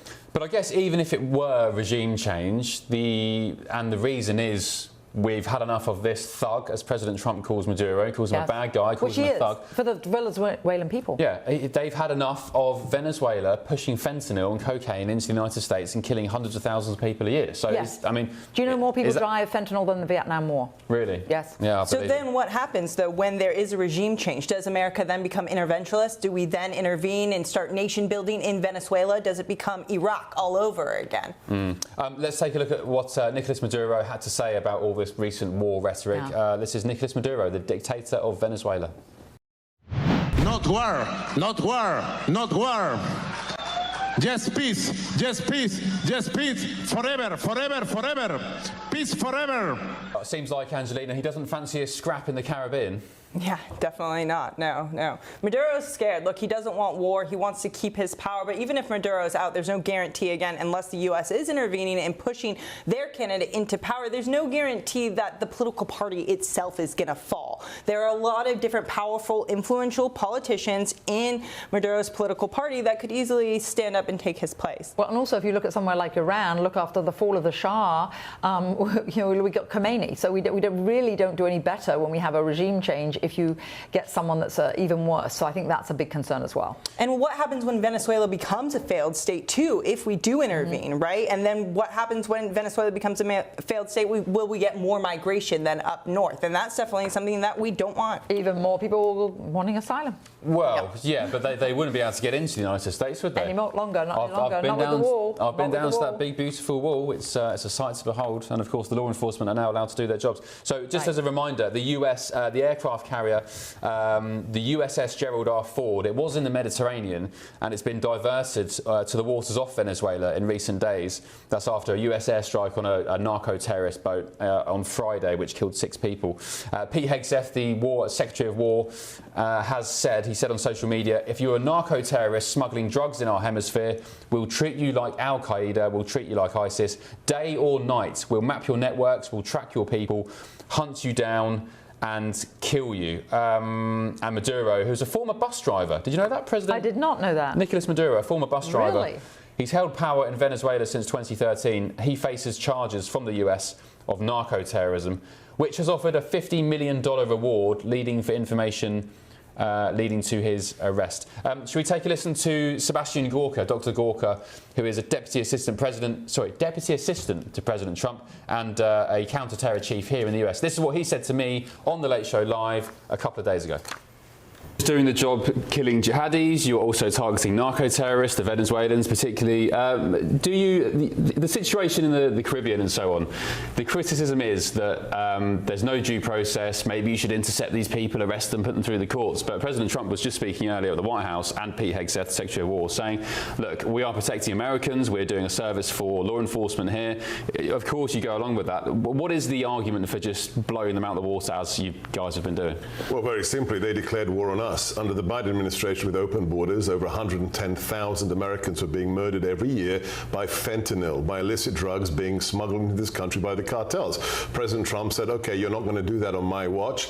Under the incredible leadership of Stephen Miller, the Homeland Security Advisor, Secretary of War, love saying that, Secretary of War Pete Hegseth, and our incredible war fighters, as Mark Rubio, the National Security Advisor, said, we've tried interdiction for 30 years. It doesn't work. They lose 2% of their profit margin. Yeah. They build it into the business plan. He says, now we're going to blow you up, which has a certain psychological effect on those who think they should get into a boat the day after. And what are they carrying? Is it fentanyl, cocaine? Or just you name it. Whatever they think can make them the most money and whatever precursors they think can have the worst effect on the United States. So each of those boats, we're talking about tens of thousands of lives, are being saved.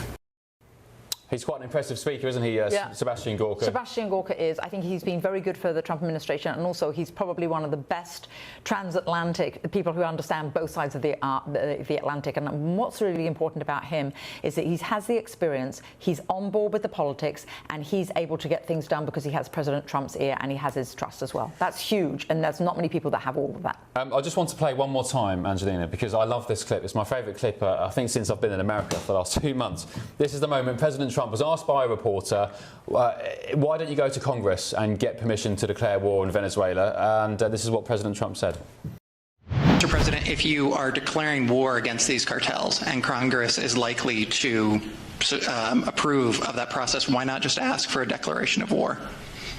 Well, I don't think we're going to necessarily ask for a declaration of war. I think we're just going to kill people that are bringing drugs into our country.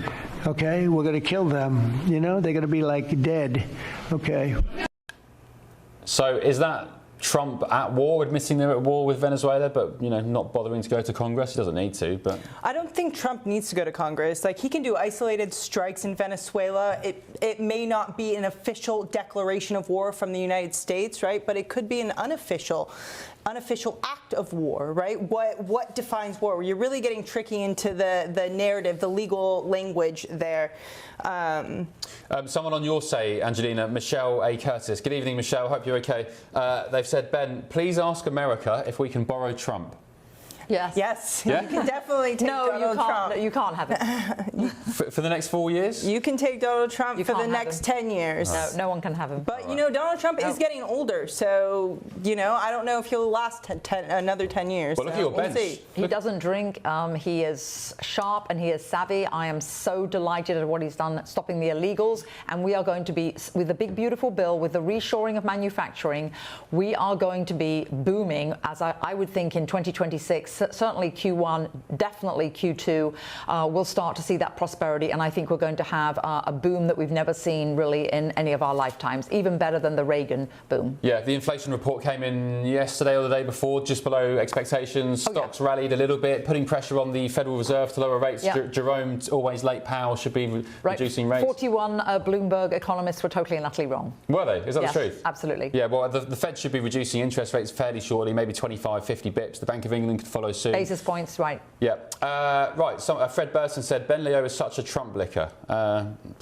Not particularly. I just admire the way he gets stuff done. I mean, I care about the result of the policies. That's what I care about. I don't care about his personality. I don't care that he shoots from the hip and he's a bit loose with his language. Nope. I don't care. Look at the content of his policy and the results he gets. Yeah, I care about safety and prosperity. Who doesn't? Right, there we go. gbnews.com/your say. Yeah, Ben Leo is such a Trump licker. Oh, okay. And still ahead on the Late Show Live. He's disgraced himself, he's embarrassed the royal family time and again. He should just go and lead a quiet life now, away from the public gaze. Prince Andrew under fire again. MPs are set to challenge his royal title and Windsor home in a historic Commons debate. It just gets worse for Andrew. There is serious concerns though, and Charlotte Griffiths mentioned this last time we spoke a few days ago about the Prince's mental health. Should he be allowed to just, kind of crack on with this now? Should the pressure be alleviated just a little bit? There is concerns about Andrew's state of mind. Back in just a tick on the Late Show Live.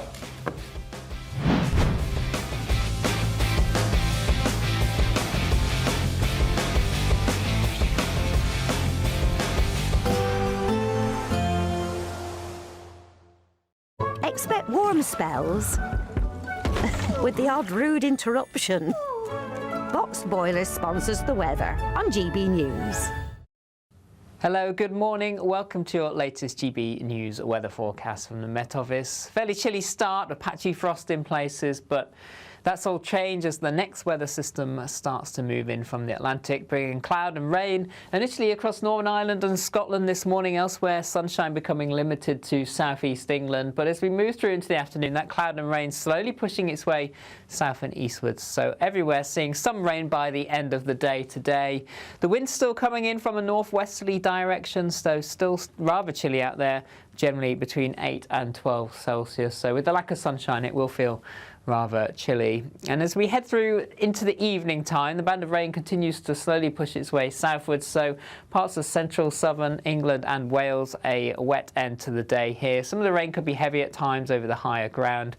Behind the rain into parts of Northern Ireland, southern Scotland, we've got clearer spells here, but scattered showers. The showers most frequent across central and northern parts of Scotland. Some of these on the heavy side. Temperatures this evening around 4 to 7 Celsius, so rather chilly end to Sunday. And then overnight we see the cloud and rain continuing to push its way southeastwards into the near continent, though we will see further outbreaks of rain across southwest England into Wales, up into Northern Ireland as well. Frequent showers elsewhere, so it means temperatures overnight maybe not quite as low as they were last night, holding up around 4 to 9 Celsius, perhaps even double digits across some southern counties of England and Wales, where it will be a cloudy start on Monday morning. Outbreaks of rain continuing here through the day, but generally for most it will be a bright day on Monday. Sunny spells, scattered showers. The wind's still coming in from the north, so a fairly chilly direction, but some milder air trying to move into the south. So here, temperatures a little higher on Monday, around 14 Celsius, but for many between 9 and 13, so still rather chilly. See you soon. Expect warm spells with the odd rude interruption. Box Boilers sponsors the weather on GB News.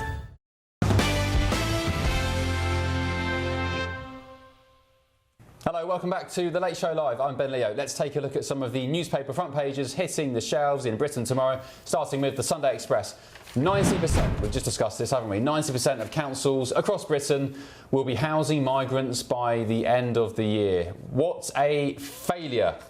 What a treacherous betrayal of the British people.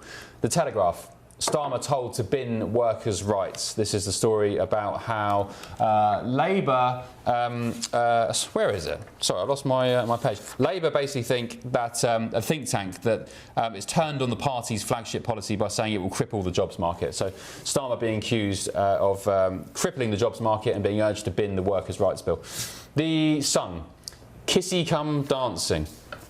What's this about? Strictly. Nikita's secret amber smacker, intimacy after sizzling pairing. I mean, going on Strictly Come Dancing really is a death wish for relationships, isn't it? Do you have it over here, Angelina, Dancing with the Stars? Yeah, Dancing with the Stars. Do the contestants here kind of, you know, they're so intimate, they're dancing and training all the time. Do they hook up romantically? And I'm not really a fan of the show. Unless Sean Spicer's on it, then I'm... Oh, yeah, then you are. Yeah. The New York Times, as JD Vance takes on a forceful new role, that's the Vice President here, his positions are shifting. Apparently the Vice President's found himself defending or promoting positions that he once opposed, even as recently as the campaign. Well, it just goes back to the conversation about being on message with the government, doesn't it? We're talking about Lucy Powell, Keir Starmer. Why wouldn't he change publicly his positions? And the front page of the Daily Mail, Rachel Reeves is plotting a mansion tax raid on homes. Yeah. Disgusting. The Washington Post, how Trump's ballroom will dwarf the White House through an analysis of architectural renderings, photos and satellite imagery. The Post reconstructed an estimate of the overall footprint of the new East Wing. gbnews.com/your say. Joining me now down the line is Charlotte Griffiths, editor-at-large of the Mail on Sunday. Charlotte, welcome back. Thanks for your company. Do you want to talk about Prince Andrew again, or are you kind of over it? Because last time we spoke, you said that some sources had raised concerns about, you know, his sort of mental well-being. Charlotte, is that still the case? Well, I think one strange twist in his mental well-being is he's still barricading himself into this property. Week after week goes by. You know, on Thursday, there was a big flurry of excitement over here in the UK in London because we heard that there was going to be a big announcement. News cameras were scrambled to Royal Lodge. We thought this was finally the moment he was going to leave or the King was going to visit and get him out. But nothing came of it. And so now it looks like it's going to be raised in Parliament. They're going to have to do this the messy way. They're going to have to formally strip him of his titles. It's going to get very unedifying for him. And the latest thing in the Mail on Sunday, which is my piece, is that William and Kate are moving into their property, which is extremely close to Royal Lodge. It's one of the closest properties to Royal Lodge. They want to be in by bonfire night, which is November the 5th. It's half term over here in the UK, and they want to get their kids calm and settled down. And the last thing they want is this circus going on all around them while they're trying to settle into their forever home in Windsor. So there is a real time pressure, really, to get him out before they move in. So, so William and Kate are moving into Forest Lodge before Andrew's gone. So they'll be, what, will they be knocking on each other's doors for sugar, do you reckon, Charlotte? Well, a few weeks ago, so actually almost a couple of months ago, before this all kicked off for the second time, the Epstein saga, a friend of a friend was visiting them, and Fergie and Andrew, and they were really excited because they were saying, oh my goodness, Catherine and William are going to be moving in at the end of the lane, kind of thing. Little did they know this huge explosion would happen in the coming weeks. But yes, they were very much looking forward to sort of spending time with Prince Andrew's nephew, Prince William. But, you know, on the other side of the coin, William could think of nothing worse than bumping into his uncle on a regular basis. So it's his personal wish that Andrew leaves before he settles in. Whether or not that will actually happen or not, because the man will not budge, we just don't know yet. the unbudgeable prince. Meanwhile, Charlotte, sources reckon Andrew's been offered a luxury palace in Abu Dhabi, complete with staff and a private pool, should he choose to live abroad. Who's offered him that? Well, this is the Crown Prince, MBZ, they call him. And he's a good friend of Prince Andrew's because they went to school together. And over the years, you know, when Andrew was the trade envoy and he does a lot of work in the Middle East, you know, they've become firm friends. And of course, over there in Abu Dhabi, you know, palaces are 2 a penny. He's giving them out like candy. So actually, Andrew could live a very private, very luxurious lifestyle over there. But apparently, this is funny because he claims he can't sweat, but apparently one of my sources was telling me he doesn't actually like the heat. He doesn't want to live in a hot country. So he's, of course, tempted to bite this offer, you know, out of his hand, but is nervous about the fact that he's far away from his kids. It'll be too hot. However, I would say that pretty much anyone who's aspirational in London at the moment is heading over to Abu Dhabi because, of course, Rachel Reeves has made it an inhospitable place for hardworking, middle earners, tax-paying people. So Andrew will be joining many, many Brits, that I know at least, who are heading over there in droves.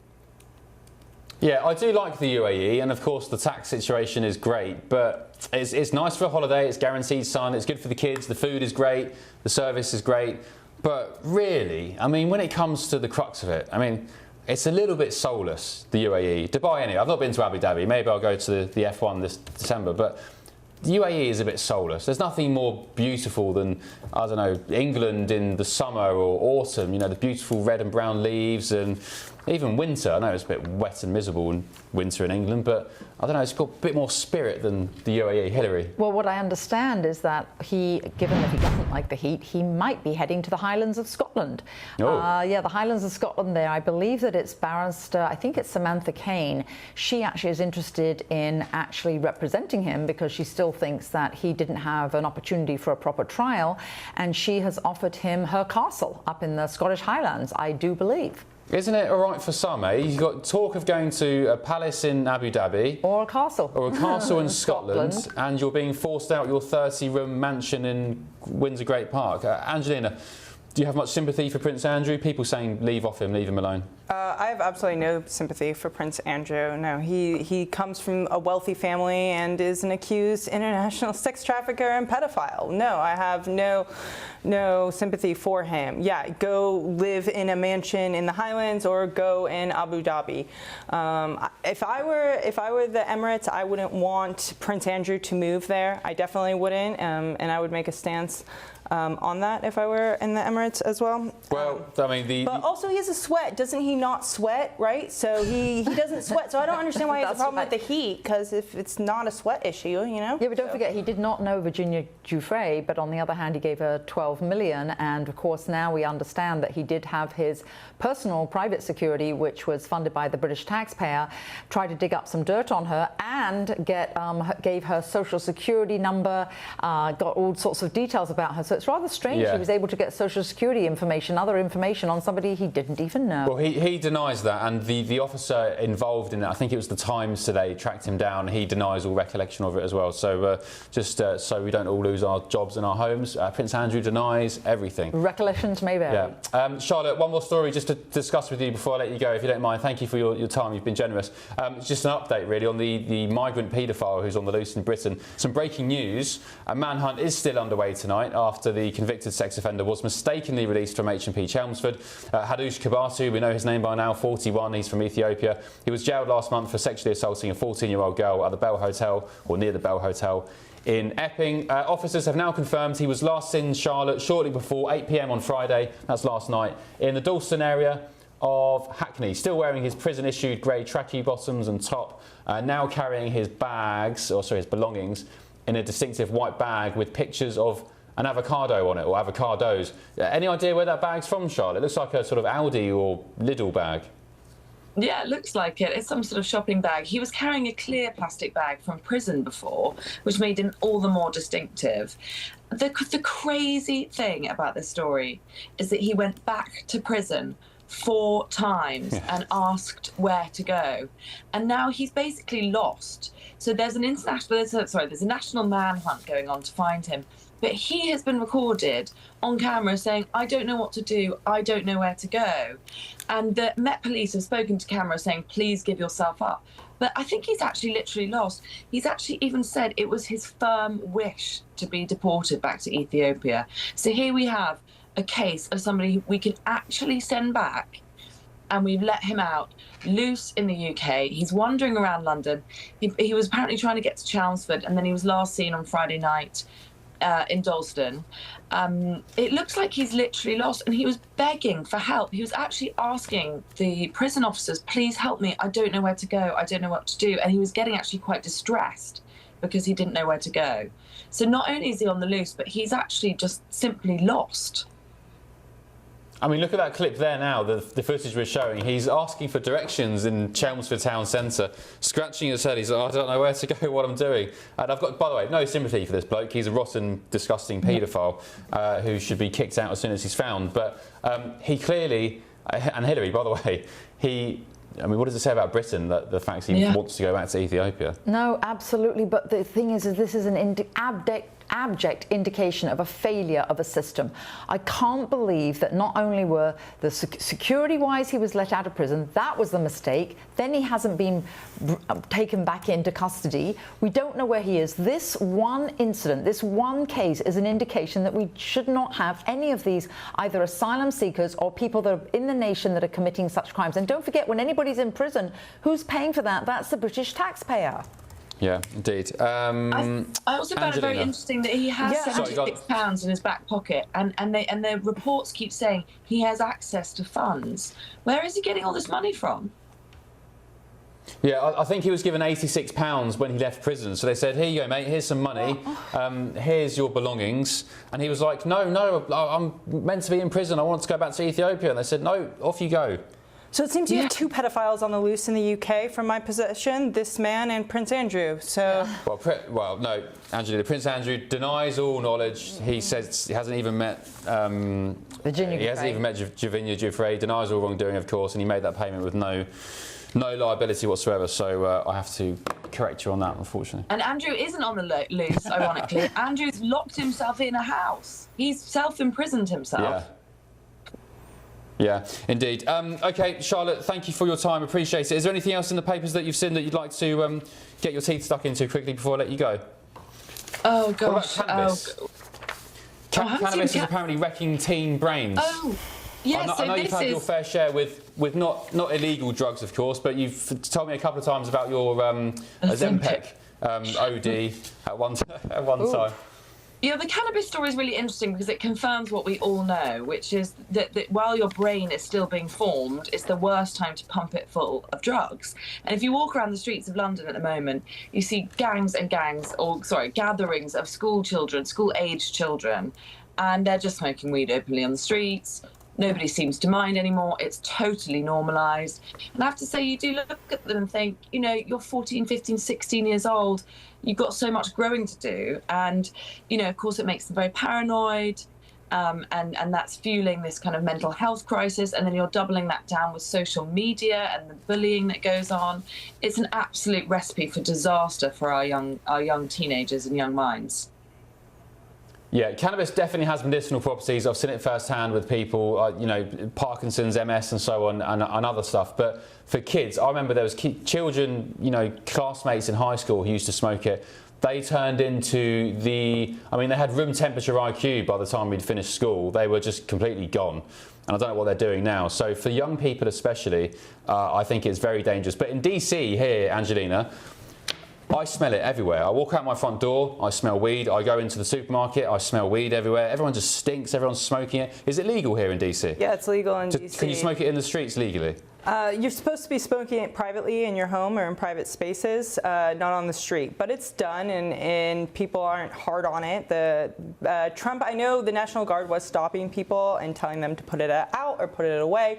But the DC government, DC police, isn't really enforcing the no smoking weed in public law. And when was it legalised or decriminalised? I'm not sure on the exact date, but it's been a few years. I know I've been in DC 10 years, and maybe about 4 years or 5 years ago. It was definitely before COVID, but it is a gift, right? So they have this weird loophole where how they made it legal. It was you're purchasing like maybe a pen, and then they're gifting you $60 of marijuana. So you're purchasing a pen maybe for $60, and then they're gifting you the marijuana. So it's not necessarily like it was a legal transaction purchase. So you've been here for 10 years in DC. Have you noticed any visible change to society or people here or culture before and after it was kind of legalised?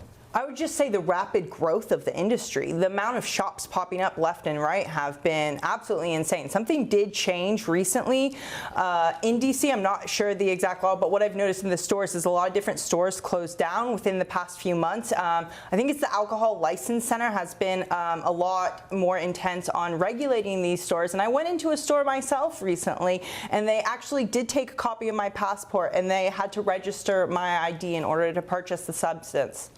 Hillary, any thoughts? Pro-cannabis, against cannabis? I am totally and utterly against any kind of drugs whatsoever. I think that also it's a gateway drug to more serious drugs. I do think with what you said about with regard to brains and those you went to school with, the human brain isn't fully developed until about 23, so this destroys the brain, and also obviously your synapses are slowed. I also think that it's something that becomes a crutch instead of dealing with coping mechanisms at a young age. It's very developmental. As Freud said, give me the boy until 5, I'll give you the man. Well, I'll say if it's a teenager, you're doing this, you're not going to get from boyhood to manhood. So I think that it's absolutely dreadful, and it is a gateway drug to harder drugs.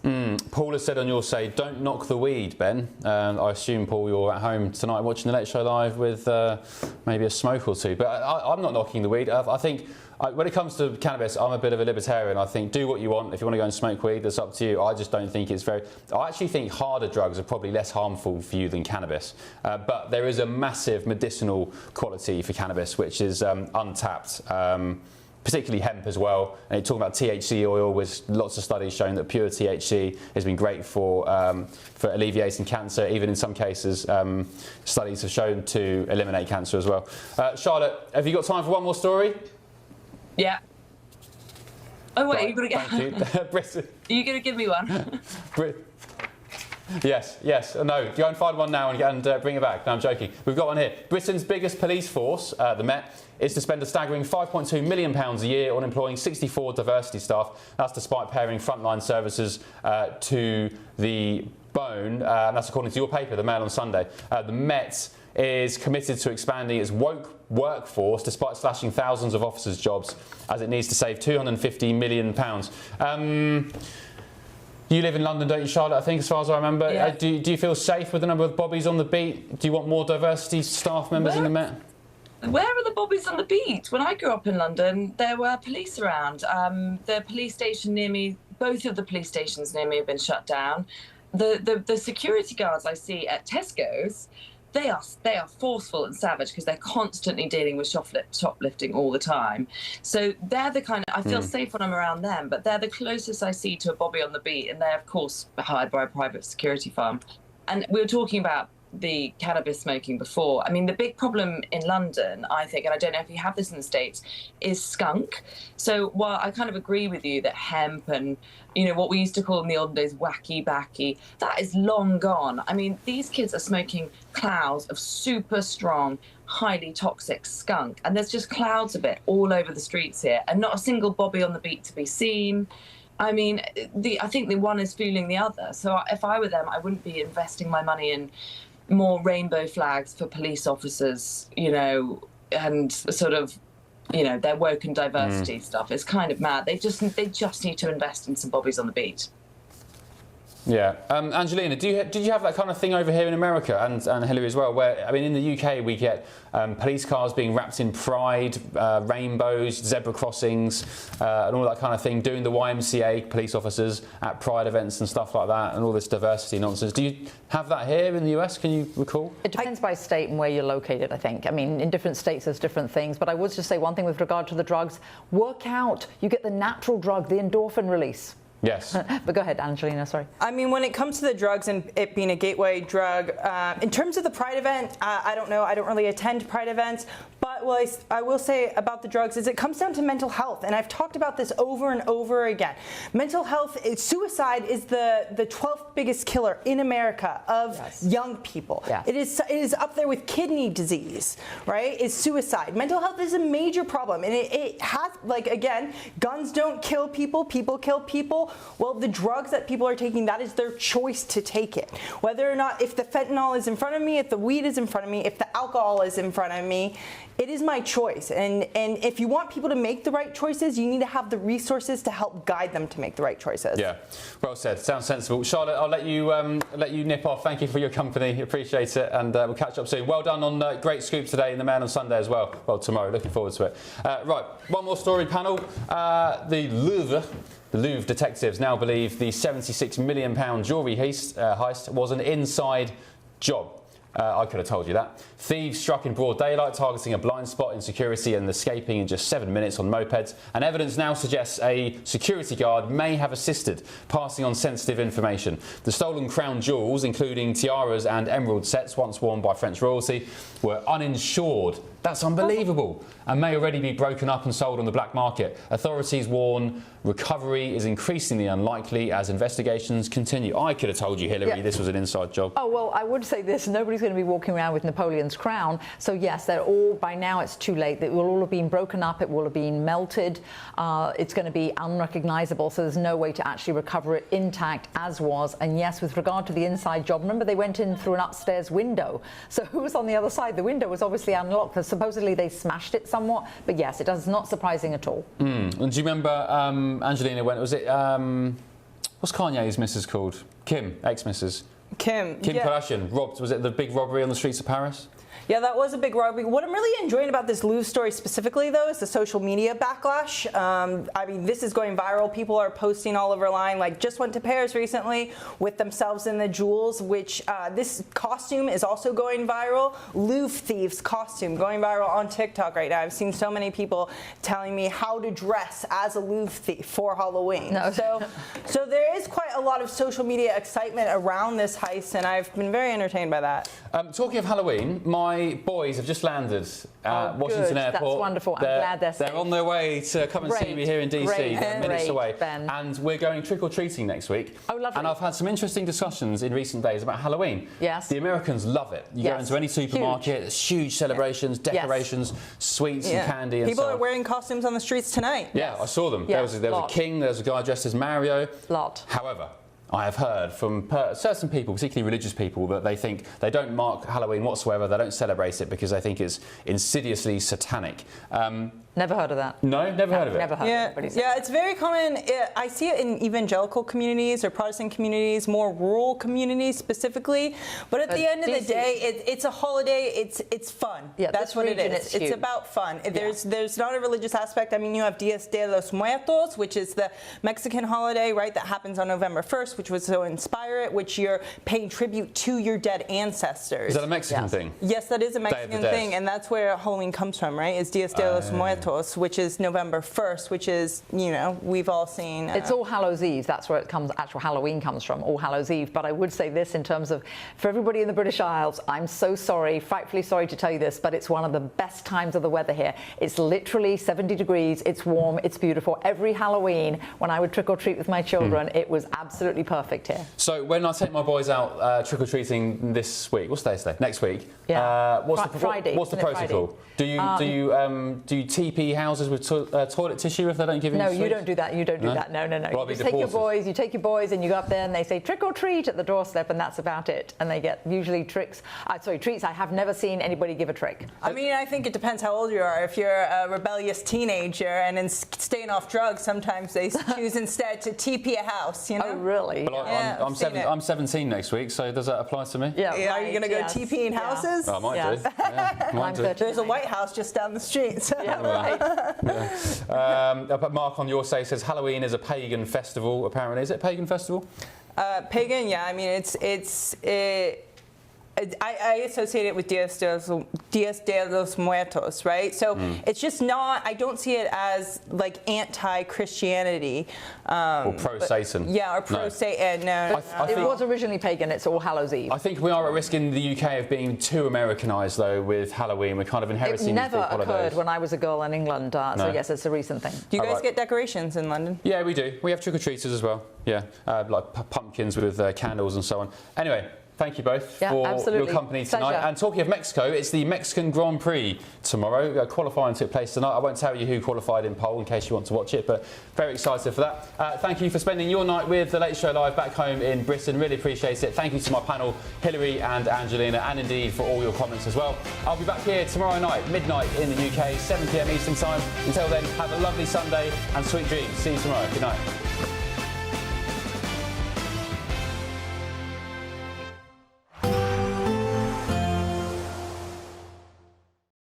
Today, clouds overhead. Total zen within. Boxed Solar sponsors the weather on GB News. Hello, good morning. Welcome to your latest GB News weather forecast from the Met Office. Fairly chilly start, a patchy frost in places, but that's all changed as the next weather system starts to move in from the Atlantic, bringing cloud and rain initially across Northern Ireland and Scotland this morning. Elsewhere, sunshine becoming limited to southeast England. But as we move through into the afternoon, that cloud and rain slowly pushing its way south and eastwards. So everywhere seeing some rain by the end of the day today. The wind's still coming in from a northwesterly direction, so still rather chilly out there, generally between 8 and 12 Celsius. So with the lack of sunshine, it will feel rather chilly. And as we head through into the evening time, the band of rain continues to slowly push its way southwards, so parts of central, southern England and Wales, a wet end to the day here. Some of the rain could be heavy at times over the higher ground. Behind the rain into parts of Northern Ireland, southern Scotland, we've got clearer spells here, but scattered showers. The showers most frequent across central and northern parts of Scotland. Some of these on the heavy side. Temperatures this evening around 4 to 7 Celsius, so rather chilly end to Sunday. And then overnight we see the cloud and rain continuing to push its way southeastwards into the near continent, though we will see further outbreaks of rain across southwest England into Wales, up into Northern Ireland as well. Frequent showers elsewhere, so it means temperatures overnight maybe not quite as low as they were last night, holding up around 4 to 9 Celsius, perhaps even double digits across some southern counties of England and Wales, where it will be a cloudy start on Monday morning. Outbreaks of rain continuing here through the day, but generally for most it will be a bright day on Monday. Sunny spells, scattered showers. The wind's still coming in from the north, so a fairly chilly direction, but some milder air trying to move into the south. So here temperatures a little higher on Monday, around 14 Celsius, but for many between 9 and 13, so still rather chilly. See you soon. Today, clouds overhead. Total zen within. Boxed Solar sponsors the weather on GB News.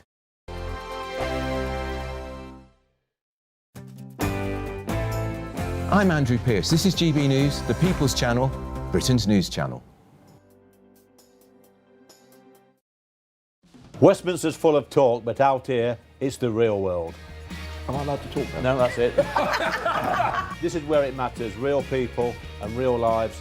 That's what politics is all about. In fact, has Trump made a good start? No. Straight answers, no spin, and just a couple of pints. How many fingers have I got up? About 10. So join me for Lee Anderson's Real World every Friday at 7 p.m, only on GB News. The People's Channel, Britain's news channel. At GB News, we love to hear from you, our loyal community. So drop us a line at gbnews.com/yoursay. There you can talk to each other and also to the presenters live on air. gbnews.com/yoursay, because GB News is your channel, Britain's news channel. In the GB Newsroom, we bring you the news as it happens. With our team of dedicated journalists across the UK, we're ready to keep you up to date with what's happening every half an hour